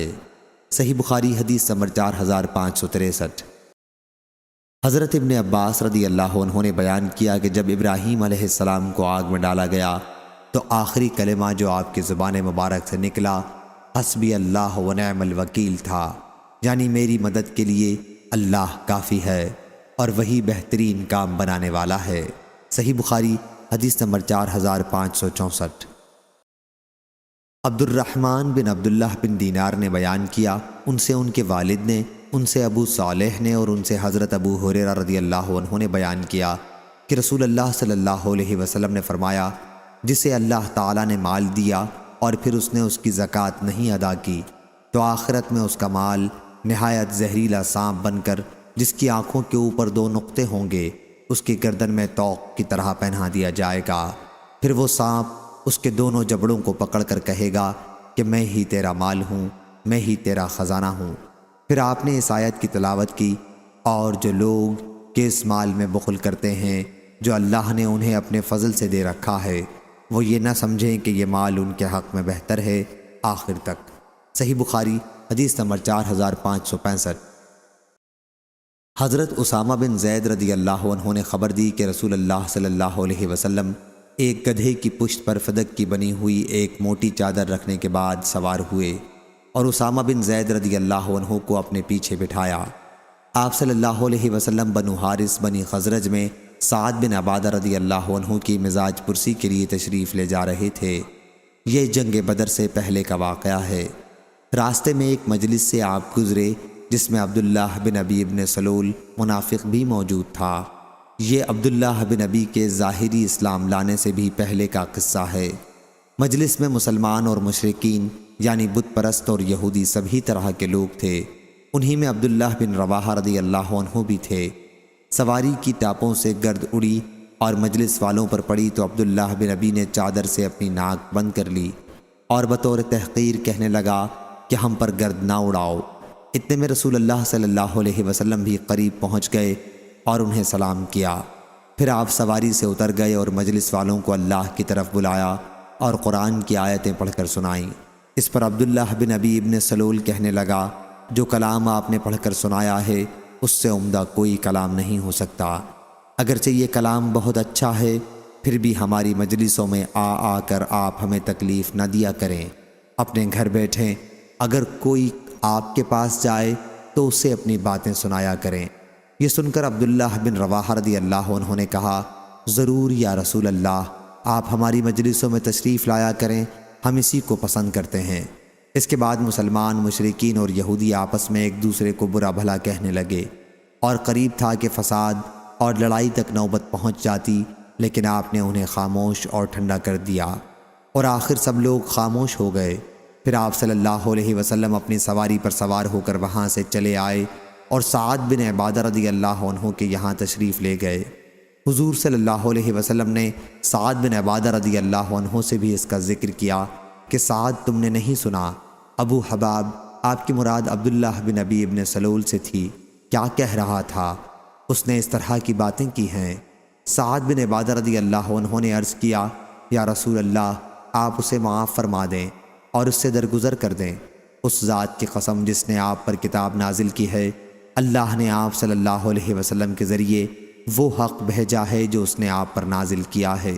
اس شہر مدینہ کے لوگ پہلے اس پر متفق ہو چکے تھے کہ اس عبداللہ بن ابی کو تاج پہنا دیں اور شاہی امامہ اس کے سر پر باندھ دیں، لیکن جب اللہ تعالیٰ نے اس حق کے ذریعے جو آپ کو اس نے عطا کیا ہے اس باطل کو روک دیا تو اب وہ چڑھ گیا ہے، اور اس وجہ سے وہ معاملہ اس نے آپ کے ساتھ کیا جو آپ نے ملاحظہ فرمایا ہے، آپ نے اسے معاف کر دیا۔ حضور صلی اللہ علیہ وسلم اور صحابہ رضی اللہ عنہم مشرکین اور اہل کتاب سے درگزر کیا کرتے تھے اور ان کی اذیتوں پر صبر کیا کرتے تھے۔ اسی کے بارے میں یہ آیت نازل ہوئی، اور یقیناً تم بہت سی دل آزاری کی باتیں ان سے بھی سنو گے جنہیں تم سے پہلے کتاب مل چکی ہے، اور ان سے بھی جو مشرک ہیں، اور اگر تم صبر کرو اور تقوی اختیار کرو تو یہ بڑے عزم و حوصلے کی بات ہے۔ اور اللہ تعالیٰ نے فرمایا، بہت سے اہل کتاب تو دل ہی سے چاہتے ہیں کہ تمہیں ایمان لے آنے کے بعد پھر سے کافر بنا لیں، حسد کی راہ سے جو ان کے دلوں میں ہے، آخر آیت تک۔ جیسا کہ اللہ تعالیٰ کا حکم تھا، حضور اکرم صلی اللہ علیہ وسلم ہمیشہ کفار کو معاف کر دیا کرتے تھے۔ آخر اللہ تعالیٰ نے آپ کو ان کے ساتھ جنگ کی اجازت دے دی، اور جب آپ نے غزوہ بدر کیا تو اللہ تعالیٰ کی منشا کے مطابق قریش کے کافر سردار اس میں مارے گئے، تو عبداللہ بن ابی ابن سلول اور اس کے دوسرے مشرک اور بت پرست ساتھیوں نے آپس میں مشورہ کر کے ان سب نے بھی حضور اکرم صلی اللہ علیہ وسلم سے اسلام پر بیعت کر لی اور ظاہراً اسلام میں داخل ہو گئے۔ صحیح بخاری حدیث نمبر 4566۔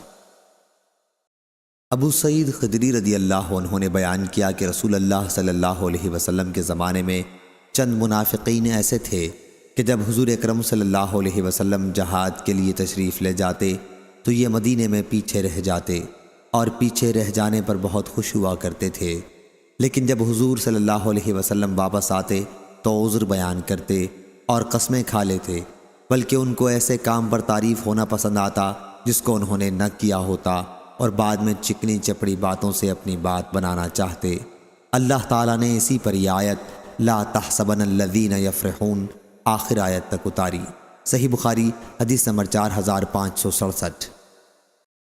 علقمہ بن وقاص نے خبر دی کہ مروان بن حکم نے جب وہ مدینہ کے امیر تھے اپنے دربان سے کہا کہ رافع ابن عباس رضی اللہ عنہ کے یہاں جاؤ اور ان سے پوچھو کہ آیت ولا تحسبن الذین کی روح سے تو ہم سب کو عذاب ہونا چاہیے، کیونکہ ہر ایک آدمی ان نعمتوں پر جو اس کو ملی ہیں خوش ہے اور یہ چاہتا ہے کہ جو کام اس نے کیا نہیں اس پر بھی اس کی تعریف ہو۔ رافع نے ابن عباس رضی اللہ عنہ سے جا کر پوچھا تو حضرت ابن عباس رضی اللہ عنہ نے کہا تم مسلمانوں سے اس آیت کا کیا تعلق؟ یہ تو رسول اللہ صلی اللہ علیہ وسلم نے یہودیوں کو بلایا تھا اور ان سے ایک دن کی بات پوچھی تھی جو ان کی آسمانی کتاب میں موجود تھی، انہوں نے اصل بات کو تو چھپایا اور دوسری غلط بات بیان کر دی، پھر بھی اس بات کے خواہش مند رہے کہ حضور صلی اللہ علیہ وسلم کے سوال کے جواب میں جو کچھ انہوں نے بتایا ہے اس پر ان کی تعریف کی جائے، اور ادھر اصل حقیقت کو چھپا کر بھی بڑے خوش تھے۔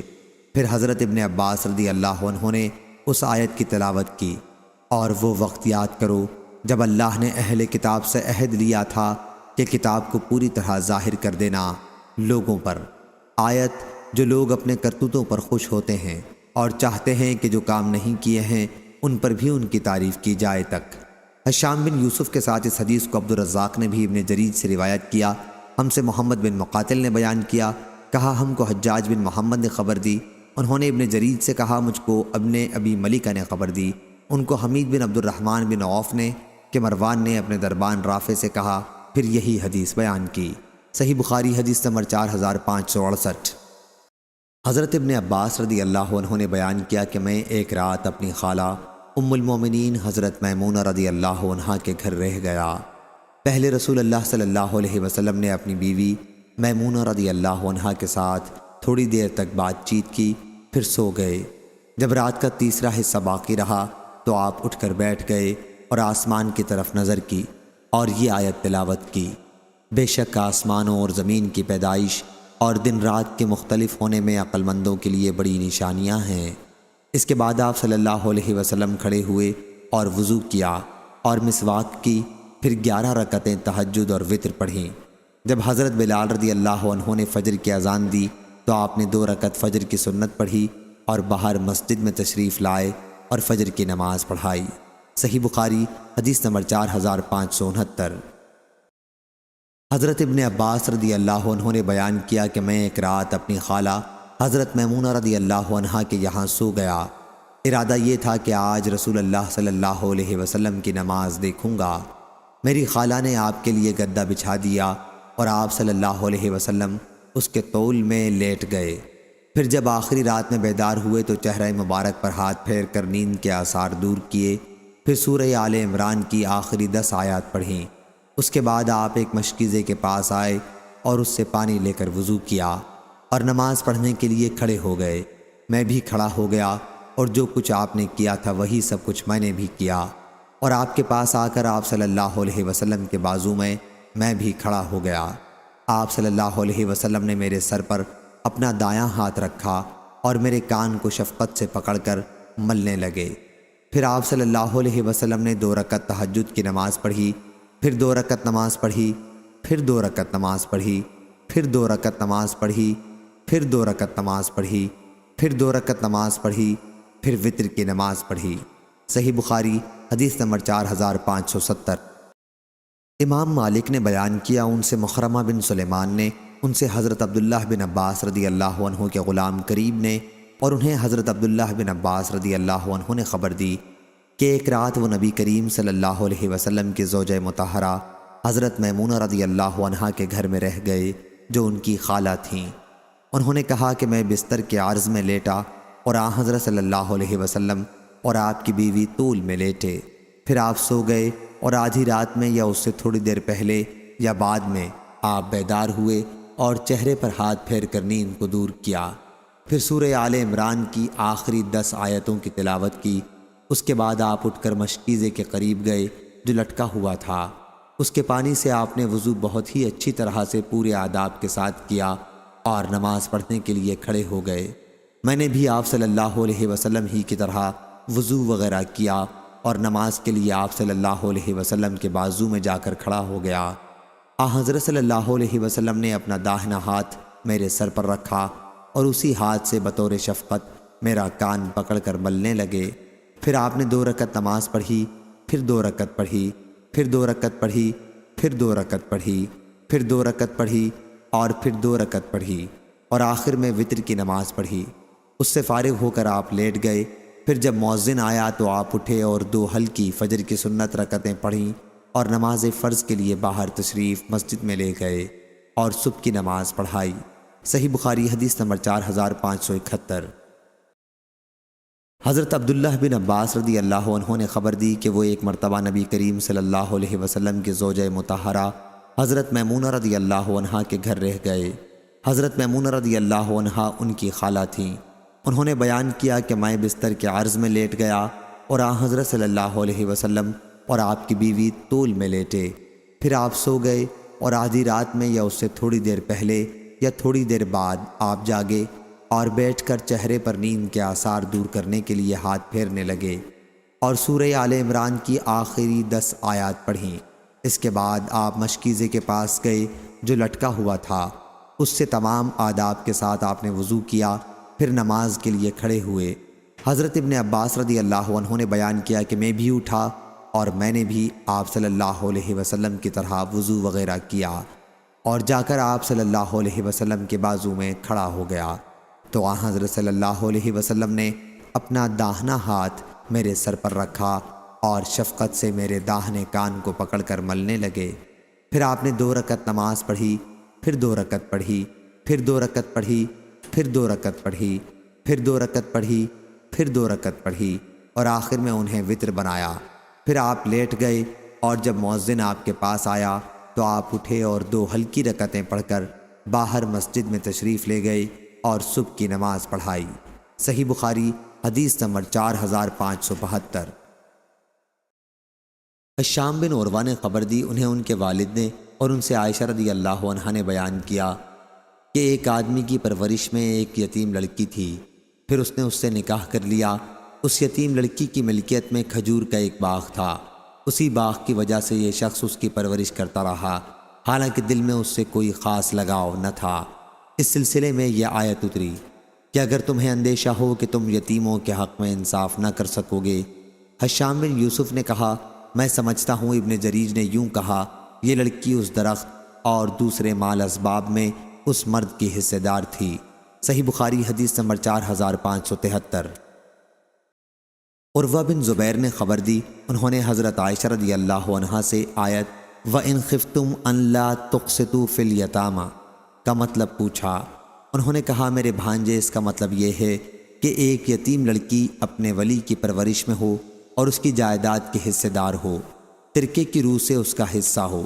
اب اس ولی کو اس کی مالداری خوبصورتی پسند آئے، اس سے نکاح کرنا چاہے، پر انصاف کے ساتھ پورا مہر جتنا مہر اس کو دوسرے لوگ دیں نہ دینا چاہے، تو اللہ تعالیٰ نے اس آیت میں لوگوں کو ایسی یتیم لڑکیوں کے ساتھ جب تک ان کا پورا مہر انصاف کے ساتھ نہ دیں نکاح کرنے سے منع فرمایا، اور ان کو یہ حکم دیا کہ تم دوسری عورتوں سے جو تم کو بھلی لگیں نکاح کر لو، یتیم لڑکی کا نقصان نہ کرو۔ عروہ نے کہا، حضرت عائشہ رضی اللہ عنہا کہتی تھیں، اس آیت کے اترنے کے بعد لوگوں نے پھر آن حضرت صلی اللہ علیہ وسلم سے اس بارے میں مسئلہ پوچھا۔ اس وقت اللہ نے یہ آیت وَيَسْتَفْتُونَكَ فِي النِّسَاءِ اتاری۔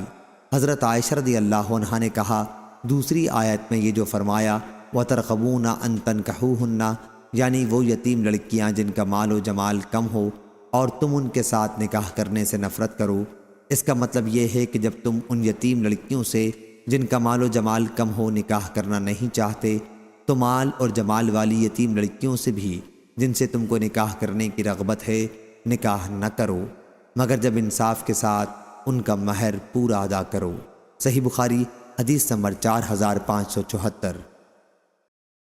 ہشام بن عروہ نے بیان کیا ان سے ان کے والد نے اور ان سے حضرت عائشہ رضی اللہ عنہا نے اللہ تعالیٰ کے ارشاد بلکہ جو شخص خوشحال ہو وہ اپنے کو بالکل روکے رکھے، البتہ جو شخص نادار ہو وہ واجبی طور پر کھا سکتا ہے کے بارے میں فرمایا کہ یہ آیت یتیم کے بارے میں اتری ہے کہ اگر ولی نادار ہو تو یتیم کی پرورش اور دیکھ بھال کی اجرت میں وہ واجبی طور پر یتیم کے مال میں سے کچھ کھا سکتا ہے بشرطے کہ نیت میں فساد نہ ہو۔ صحیح بخاری حدیث نمبر 4575۔ عبید اللہ اشجعی نے خبر دی، انہیں سفیان سوری نے، انہیں ابو اسحاق شیبانی نے، انہیں اکرمہ نے اور ان سے عبداللہ بن عباس رضی اللہ عنہ نے آیت اور جب تقسیم کے وقت عزیز و اقارب اور یتیم اور مسکین موجود ہوں کے متعلق فرمایا کہ یہ محکم ہے منسوخ نہیں ہے۔ اکرمہ کے ساتھ اس حدیث کو سعید بن جبیر نے بھی عبداللہ بن عباس رضی اللہ عنہ سے روایت کیا ہے۔ صحیح بخاری حدیث نمبر 4576۔ حضرت جابر رضی اللہ عنہ نے بیان کیا کہ نبی کریم صلی اللہ علیہ وسلم اور حضرت ابو بکر صدیق رضی اللہ عنہ قبیلہ بنو سلمہ تک پیدل چل کر میری عیادت کے لیے تشریف لائے۔ آپ نے ملاحظہ فرمایا کہ مجھ پر بے ہوشی طاری ہے، اس لیے آپ نے پانی منگوایا اور وضو کر کے اس کا پانی مجھ پر چھڑکا۔ میں ہوش میں آ گیا، پھر میں نے عرض کیا یا رسول اللہ آپ کا کیا حکم ہے، میں اپنے مال کا کیا کروں؟ اس پر یہ آیت نازل ہوئی کہ اللہ تمہیں تمہاری اولاد کی میراث کے بارے میں حکم دیتا ہے۔ صحیح بخاری حدیث نمبر 4577۔ ابن عباس رضی اللہ عنہ نے بیان کیا کہ ابتدائے اسلام میں میت کا سارا مال اولاد کو ملتا تھا، البتہ والدین کو وہ ملتا جو میت ان کے لیے وصیت کر جائے، پھر اللہ تعالیٰ نے جیسا مناسب سمجھا اس میں نسخ کر دیا، چنانچہ اب مرد کا حصہ 2 عورتوں کے حصے کے برابر ہے اور میت کے والدین یعنی ان دونوں میں ہر ایک کے لیے اس مال کا چھٹا حصہ ہے۔ صحیح بخاری حدیث نمبر 4578۔ ابن عباس رضی اللہ عنہ نے اور شیبانی نے کہا کہ یہ حدیث ابو الحسن عطا سوائی نے بھی بیان کی ہے، اور جہاں تک مجھے یقین ہے ابن عباس رضی اللہ عنہ ہی سے بیان کیا ہے کہ آیت اے ایمان والو تمہارے لیے جائز نہیں کہ تم عورتوں کے زبردستی مالک ہو جاؤ اور نہ انہیں اس غرض سے قید رکھو کہ تم نے انہیں جو کچھ دے رکھا ہے اس کا کچھ حصہ وصول کر لو۔ انہوں نے بیان کیا کہ جاہلیت میں کسی عورت کا شوہر مر جاتا تو شوہر کے رشتہ دار اس عورت کے زیادہ مستحق سمجھے جاتے، اگر ان میں سے کوئی چاہتا تو اس سے شادی کر لیتا، یا پھر وہ جس سے چاہتے اسی سے اس کی شادی کرتے، اور چاہتے تو نہ بھی کرتے۔ اس طرح عورت کے گھر والوں کے مقابلے میں بھی شوہر کے رشتہ دار اس کے زیادہ مستحق سمجھے جاتے۔ اسی پر یہ آیت یا ایھا الذین آمنوا لا یحل لکم ان ترثوا النساء کرہا نازل ہوئی۔ صحیح بخاری حدیث نمبر 4579۔ سعید بن جبیر نے بیان کیا اور ان سے حضرت عبداللہ بن عباس رضی اللہ عنہ نے بیان کیا کہ آیت میں لکل جعلنا موالی سے مراد وارث ہیں، اور والذین عاقدت ایمانکم کی تفسیر یہ ہے کہ شروع میں جب مہاجرین مدینہ آئے تو قرابت داروں کے علاوہ انصار کے وارث مہاجرین بھی ہوتے تھے۔ اس بھائی چارے کی وجہ سے جو نبی کریم صلی اللہ علیہ وسلم نے مہاجرین اور انصار کے درمیان کرایا تھا۔ پھر جب یہ آیت نازل ہوئی کہ لکل جعلنا موالی تو پہلا طریقہ منسوخ ہو گیا۔ پھر بیان کیا کہ والذین عاقدت ایمانکم سے وہ لوگ مراد ہیں جن سے دوستی اور مدد اور خیر خواہی کی قسم کھا کر عہد کیا جائے، لیکن اب ان کے لیے میراث کا حکم منسوخ ہو گیا مگر وصیت کا حکم رہ گیا۔ اس اسناد میں ابو اسامہ نے ادریس سے اور ادریس نے طلحہ بن مصرف سے سنا ہے۔ صحیح بخاری حدیث نمبر 4580۔ حضرت ابو سعید خدری رضی اللہ عنہ نے بیان کیا کہ کچھ صحابہ رضی اللہ عنہم نے رسول کریم صلی اللہ علیہ وسلم کے زمانے میں آپ صلی اللہ علیہ وسلم سے پوچھا یا رسول اللہ کیا قیامت کے دن ہم اپنے رب کو دیکھ سکیں گے؟ آپ نے فرمایا کہ ہاں، کیا سورج کو دوپہر کے وقت دیکھنے میں تمہیں کوئی دشواری ہوتی ہے جبکہ اس پر بادل بھی نہ ہوں؟ صحابہ رضی اللہ عنہم نے عرض کیا کہ نہیں۔ پھر آپ نے فرمایا کہ کیا 14ویں رات کو چاند کے دیکھنے میں تمہیں کچھ دشواری پیش آتی ہے جبکہ اس پر بادل نہ ہوں؟ صحابہ رضی اللہ عنہم نے عرض کیا کہ نہیں۔ پھر آپ نے فرمایا کہ بس اسی طرح تم بلا کسی دقت اور کسی رکاوٹ کے اللہ تعالیٰ کو دیکھو گے۔ قیامت کے دن ایک منادی ندا کرے گا کہ ہر امت اپنے جھوٹے معبودوں کے ساتھ حاضر ہو جائے۔ اس وقت اللہ کے سوا جتنے بھی بتوں اور پتھروں کی پوجا ہوئی تھی سب کو جہنم میں جھونک دیا جائے گا۔ پھر جب وہی لوگ باقی رہ جائیں گے جو صرف اللہ کی پوجا کیا کرتے تھے، خواہ نیک ہوں یا گنہگار، اور اہل کتاب کے کچھ لوگ تو پہلے یہود کو بلایا جائے گا اور پوچھا جائے گا کہ تم اللہ کے سوا کس کی پوجا کرتے تھے؟ وہ عرض کریں گے کہ عزیر ابن اللہ کی۔ اللہ تعالیٰ ان سے فرمائے گا لیکن تم جھوٹے تھے، اللہ نے نہ کسی کو اپنی بیوی بنایا اور نہ بیٹا، اب تم کیا چاہتے ہو؟ وہ کہیں گے ہمارے رب ہم پیاسے ہیں، ہمیں پانی پلا دے۔ انہیں اشارہ کیا جائے گا کہ کیا ادھر نہیں چلتے؟ چنانچہ سب کو جہنم کی طرف لے جایا جائے گا۔ وہاں چمکتی ریت پانی کی طرح نظر آئے گی، باز باز کے ٹکڑے کیے دے رہی ہوگی۔ پھر سب کو آگ میں ڈال دیا جائے گا۔ پھر نصارہ کو بلایا جائے گا اور ان سے پوچھا جائے گا کہ تم کس کی عبادت کیا کرتے تھے؟ وہ کہیں گے کہ ہم مسیح ابن اللہ کی عبادت کرتے تھے۔ ان سے بھی کہا جائے گا کہ تم جھوٹے تھے، اللہ نے کسی کو بیوی اور بیٹا نہیں بنایا۔ پھر ان سے پوچھا جائے گا کہ کیا چاہتے ہو، اور ان کے ساتھ یہودیوں کی طرح برتاؤ کیا جائے گا، یہاں تک کہ جب ان لوگوں کے سوا اور کوئی باقی نہ رہے گا جو صرف اللہ کی عبادت کرتے تھے، خواہ وہ نیک ہوں یا گنہگار، تو ان کے پاس ان کا رب ایک صورت میں جلوہ گر ہوگا جو پہلی صورت سے جس کو وہ دیکھ چکے ہوں گے ملتی جلتی ہوگی، یہ وہ صورت نہ ہوگی۔ اب ان سے کہا جائے گا اب تمہیں کس کا انتظار ہے؟ ہر امت اپنے معبودوں کو ساتھ لے کر جا چکی۔ وہ جواب دیں گے ہم دنیا میں جب لوگوں سے جنہوں نے کفر کیا تھا جدا ہوئے تو ہم ان میں سب سے زیادہ محتاج تھے، پھر بھی ہم نے ان کا ساتھ نہیں دیا، اور اب ہمیں اپنے سچے رب کا انتظار ہے جس کی ہم دنیا میں عبادت کرتے رہے۔ اللہ تعالیٰ فرمائے گا کہ تمہارا رب میں ہی ہوں۔ اس پر تمام مسلمان بول اٹھیں گے کہ ہم اپنے رب کے ساتھ کسی کو شریک نہیں ٹھہراتے۔ 2 یا 3 مرتبہ یوں کہیں گے ہم اللہ کے ساتھ کسی کو شریک کرنے والے نہیں ہیں۔ صحیح بخاری حدیث نمبر 4581۔ یحییٰ نے بیان کیا کہ حدیث کا کچھ حصہ عمر بن مرہ سے ہے بواسطہ ابراہیم کہ عبداللہ بن مسعود رضی اللہ عنہ نے بیان کیا کہ مجھ سے نبی کریم صلی اللہ علیہ وسلم نے فرمایا مجھے قرآن پڑھ کر سناؤ۔ میں نے عرض کیا حضور صلی اللہ علیہ وسلم کو میں پڑھ کر سناؤں؟ وہ تو آپ صلی اللہ علیہ وسلم پر ہی نازل ہوتا ہے۔ آپ صلی اللہ علیہ وسلم نے فرمایا کہ میں دوسرے سے سننا چاہتا ہوں۔ چنانچہ میں نے آپ کو سورہ نساء سنانی شروع کی۔ جب میں فَكَيْفَ إِذَا جَئْنَا مِن كُلِّ أُمَّةٍ بِشَهِيدٍ وَجِئْنَا بِكَ عَلَى هَؤُلَاءِ شَهِيدًا پر پہنچا تو آپ نے فرمایا کہ ٹھہر جاؤ۔ میں نے دیکھا تو آپ صلی اللہ علیہ وسلم کی آنکھوں سے آنسو بہہ رہے تھے۔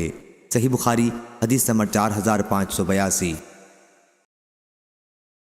سلیمان نے خبر دی، انہیں ہشام بن عروہ نے، انہیں ان کے والد نے، اور ان سے حضرت عائشہ رضی اللہ عنہا نے بیان کیا کہ مجھ سے حضرت اسماء رضی اللہ عنہا کا ایک ہار گم ہو گیا تو رسول اللہ صلی اللہ علیہ وسلم نے چند صحابہ رضی اللہ عنہم کو اسے تلاش کرنے کے لیے بھیجا۔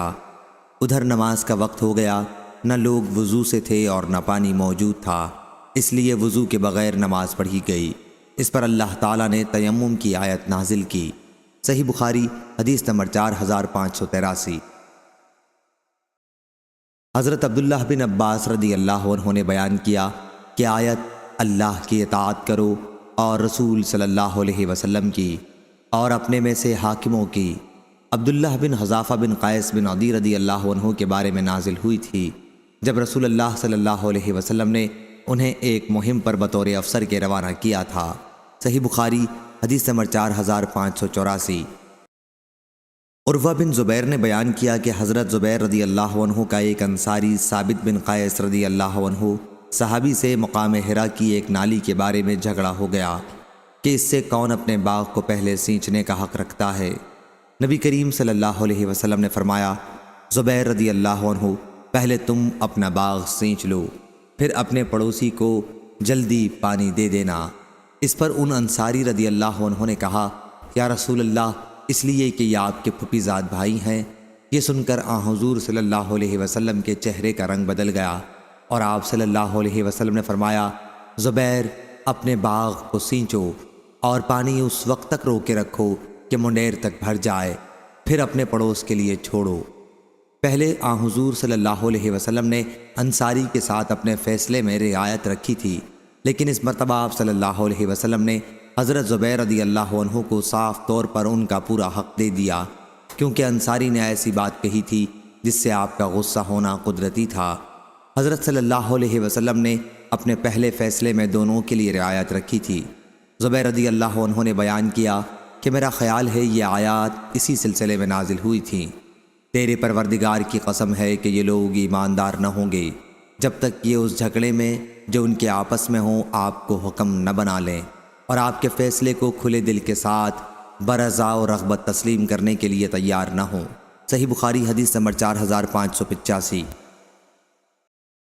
ابراہیم بن سعد نے بیان کیا، ان سے ان کے والد نے، ان سے عروہ نے اور ان سے حضرت عائشہ رضی اللہ عنہا نے بیان کیا کہ میں نے رسول اللہ صلی اللہ علیہ وسلم سے سنا تھا، آپ صلی اللہ علیہ وسلم نے فرمایا کہ جو نبی مرض الموت میں بیمار ہوتا ہے تو اسے دنیا اور آخرت کا اختیار دیا جاتا ہے۔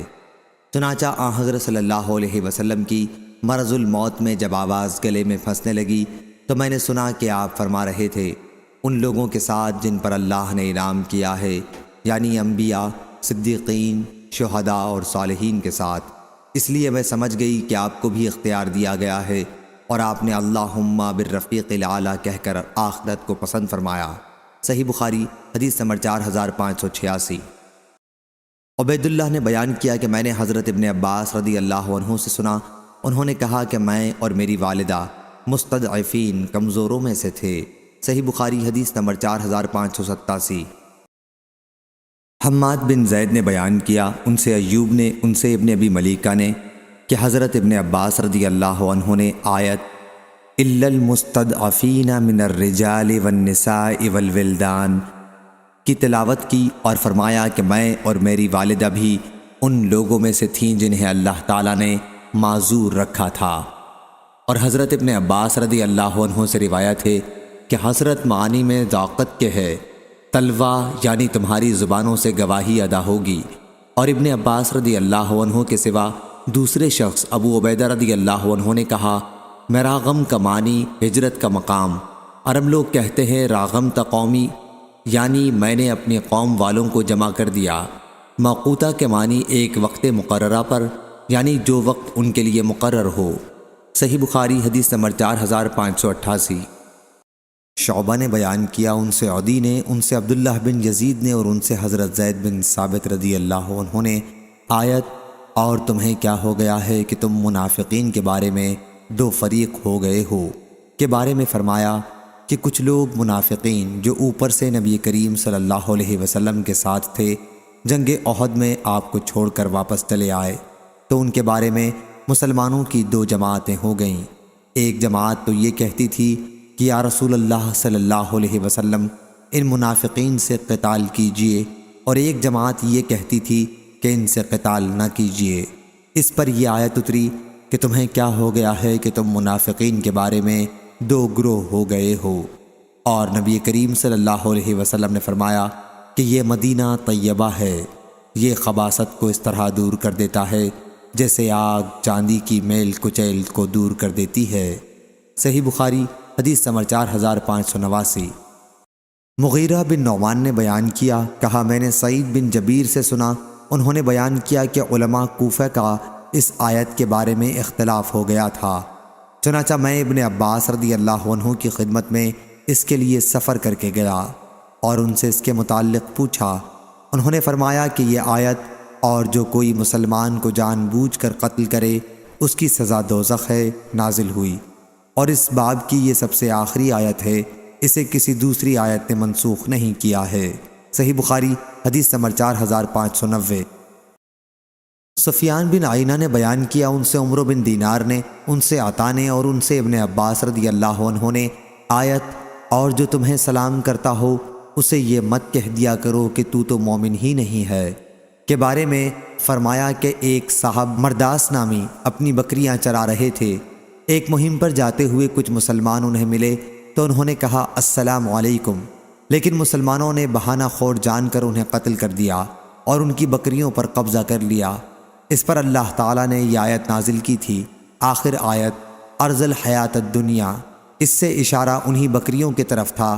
بیان کیا کہ حضرت ابن عباس رضی اللہ عنہ نے السلام قرأت کی ہے، مشہور قرأت بھی یہی ہے۔ صحیح بخاری حدیث نمبر 4591۔ سہل بن سعد سعدی رضی اللہ عنہ نے بیان کیا، انہوں نے مروان بن حکم بن عاص کو مسجد میں دیکھا۔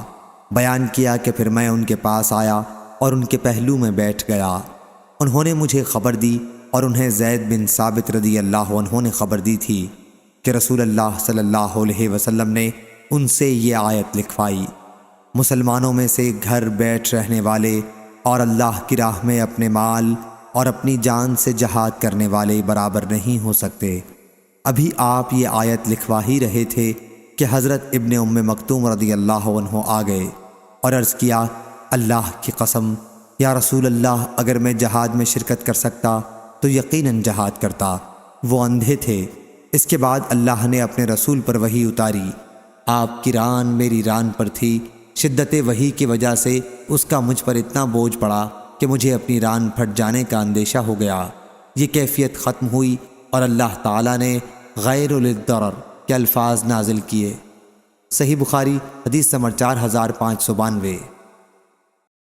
برا بن عازب رضی اللہ عنہ نے کہا کہ جب آیت لا یستوی القاعدون من المؤمنین نازل ہوئی تو رسول اللہ صلی اللہ علیہ وسلم نے حضرت زید بن ثابت رضی اللہ عنہ کو کتابت کے لیے بلایا اور انہوں نے وہ آیت لکھ دی۔ پھر حضرت عبداللہ ابن ام مکتوم رضی اللہ عنہ حاضر ہوئے اور اپنے نابینا ہونے کا عذر پیش کیا تو اللہ تعالیٰ نے غیر اولِ الضرر کے الفاظ اور نازل کیے۔ صحیح بخاری حدیث نمبر 4593۔ برا بن عازب رضی اللہ عنہ نے بیان کیا کہ جب آیت لا یستوی القاعدون من المؤمنین نازل ہوئی تو حضرت صلی اللہ علیہ وسلم نے فرمایا کہ فلاں یعنی زید بن ثابت رضی اللہ عنہ کو بلاؤ۔ وہ اپنے ساتھ دوات اور تختی یا شانے کی ہڈی لے کر حاضر ہوئے تو حضرت صلی اللہ علیہ وسلم نے فرمایا، لکھو لا یستوی القاعدون من المؤمنین والمجاہدون فی سبیل اللہ۔ ابن ام مکتوم رضی اللہ عنہ نے جو حضور اکرم صلی اللہ علیہ وسلم کے پیچھے موجود تھے عرض کیا، یا رسول اللہ میں نابینا ہوں۔ چنانچہ وہیں اس طرح آیت نازل ہوئی، لا یستوی القاعدون من المؤمنین غیر اولی الضرر والمجاہدون فی سبیل اللہ۔ صحیح بخاری حدیث نمبر 4594۔ عبد الکریم جرزی نے خبر دی، انہیں عبداللہ بن حارث کے غلام مقسم نے خبر دی اور انہیں حضرت ابن عباس رضی اللہ عنہ نے خبر دی کہ لا یستوی القاعدون من المؤمنین سے اشارہ ہے ان لوگوں کی طرف جو بدر میں شریک تھے اور جنہوں نے بلا کسی عذر کے بدر کی لڑائی میں شرکت نہیں کی تھی، وہ دونوں برابر نہیں ہو سکتے۔ صحیح بخاری حدیث نمبر 4595۔ محمد بن عبد الرحمن ابو الاسود نے بیان کیا، کہا کہ اہل مدینہ کو جب مکے میں ابن زبیر رضی اللہ عنہ کی خلافت کا دور تھا، شام والوں کے خلاف ایک فوج نکالنے کا حکم دیا گیا۔ اس فوج میں میرا نام بھی لکھا گیا تو ابن عباس رضی اللہ عنہ کے غلام اکرمہ سے میں ملا اور انہیں اس صورتحال کی اطلاع کی۔ انہوں نے بڑی سختی کے ساتھ اس سے منع کیا اور فرمایا کہ مجھے ابن عباس رضی اللہ عنہ نے خبر دی تھی کہ کچھ مسلمان مشرکین کے ساتھ رہتے تھے اور اس طرح رسول اللہ صلی اللہ علیہ وسلم کے خلاف ان کی زیادتی کا سبب بنتے، پھر تیر آتا اور وہ سامنے پڑ جاتے تو انہیں لگ جاتا اور اس طرح ان کی جان جاتی یا تلوار سے غلطی میں انہیں قتل کر دیا جاتا۔ اس پر اللہ تعالیٰ نے یہ آیت نازل فرمائی، بے شک ان لوگوں کی جان جنہوں نے اپنے اوپر ظلم کر رکھا ہے جب فرشتے قبض کرتے ہیں، آخر آیت تک۔ اس روایت کو لیث بن سعد نے بھی ابو اسود سے نقل کیا ہے۔ صحیح بخاری حدیث نمبر 4596۔ حماد بن زید نے بیان کیا، ان سے ایوب سختیانی نے، ان سے عبداللہ بن ابی ملیکہ نے اور ان سے حضرت ابن عباس رضی اللہ عنہ نے الا المستضعفین کے متعلق فرمایا کہ میری ماں بھی انہی لوگوں میں تھیں جنہیں اللہ نے معذور رکھا تھا۔ صحیح بخاری حدیث نمبر 4597۔ حضرت ابو ہریرہ رضی اللہ عنہ نے بیان کیا کہ نبی کریم صلی اللہ علیہ وسلم نے عشاء کی نماز میں رکوع سے اٹھتے ہوئے سمع اللہ لمن حمدہ کہا، پھر سجدے میں جانے سے پہلے یہ دعا کی، اے اللہ عیاش بن ابی ربیعہ کو نجات دے، اے اللہ سلمہ بن ہشام کو نجات دے، اے اللہ ولید بن ولید کو نجات دے، اے اللہ کمزور مومنوں کو نجات دے، اے اللہ کفار مضر کو سخت سزا دے، اے اللہ انہیں ایسی قحط سالی میں مبتلا کر جیسی حضرت یوسف علیہ السلام کے زمانے میں قحط سالی آئی تھی۔ صحیح بخاری حدیث نمبر 4598۔ یعلا بن مسلم نے خبر دی، انہیں سعید بن جبیر نے اور ان سے حضرت عبداللہ بن عباس رضی اللہ عنہ نے آیت ان کان بکم عظیم مطر او کنتم مرضى کے سلسلے میں بتلایا کہ حضرت عبد الرحمن بن عوف رضی اللہ عنہ زخمی ہو گئے تھے، ان سے متعلق یہ آیت نازل ہوئی۔ صحیح بخاری حدیث نمبر 4599۔ ہشام بن عروہ نے بیان کیا، ان سے ان کے والد نے ان سے حضرت عائشہ رضی اللہ عنہ نے آیت لوگ آپ سے عورتوں کے بارے میں فتویٰ مانگتے ہیں، آپ کہہ دیں کہ اللہ تمہیں ان کے بارے میں وہی فتویٰ دیتا ہے، آیت وَتَرْغَبُونَ أَن تَنكِحُوهُنَّ تک۔ انہوں نے بیان کیا کہ یہ آیت ایسے شخص کے بارے میں نازل ہوئی کہ اگر اس کی پرورش میں کوئی یتیم لڑکی ہو اور اس کا والی وارث بھی ہو، لڑکی اس کے مال میں بھی حصہ دار ہو، یہاں تک کہ کھجور کے درخت میں بھی، اب وہ شخص خود اس لڑکی سے نکاح کرنا چاہے کیونکہ اسے یہ پسند نہیں کہ کسی دوسرے سے اس کا نکاح کر دے کہ وہ اس کے مال میں حصہ دار بن جائے جن میں لڑکی حصہ دار تھی، اس وجہ سے اس لڑکی کا کسی دوسرے شخص سے وہ نکاح نہ ہونے دے، تو ایسے شخص کے بارے میں یہ آیت نازل ہوئی تھی۔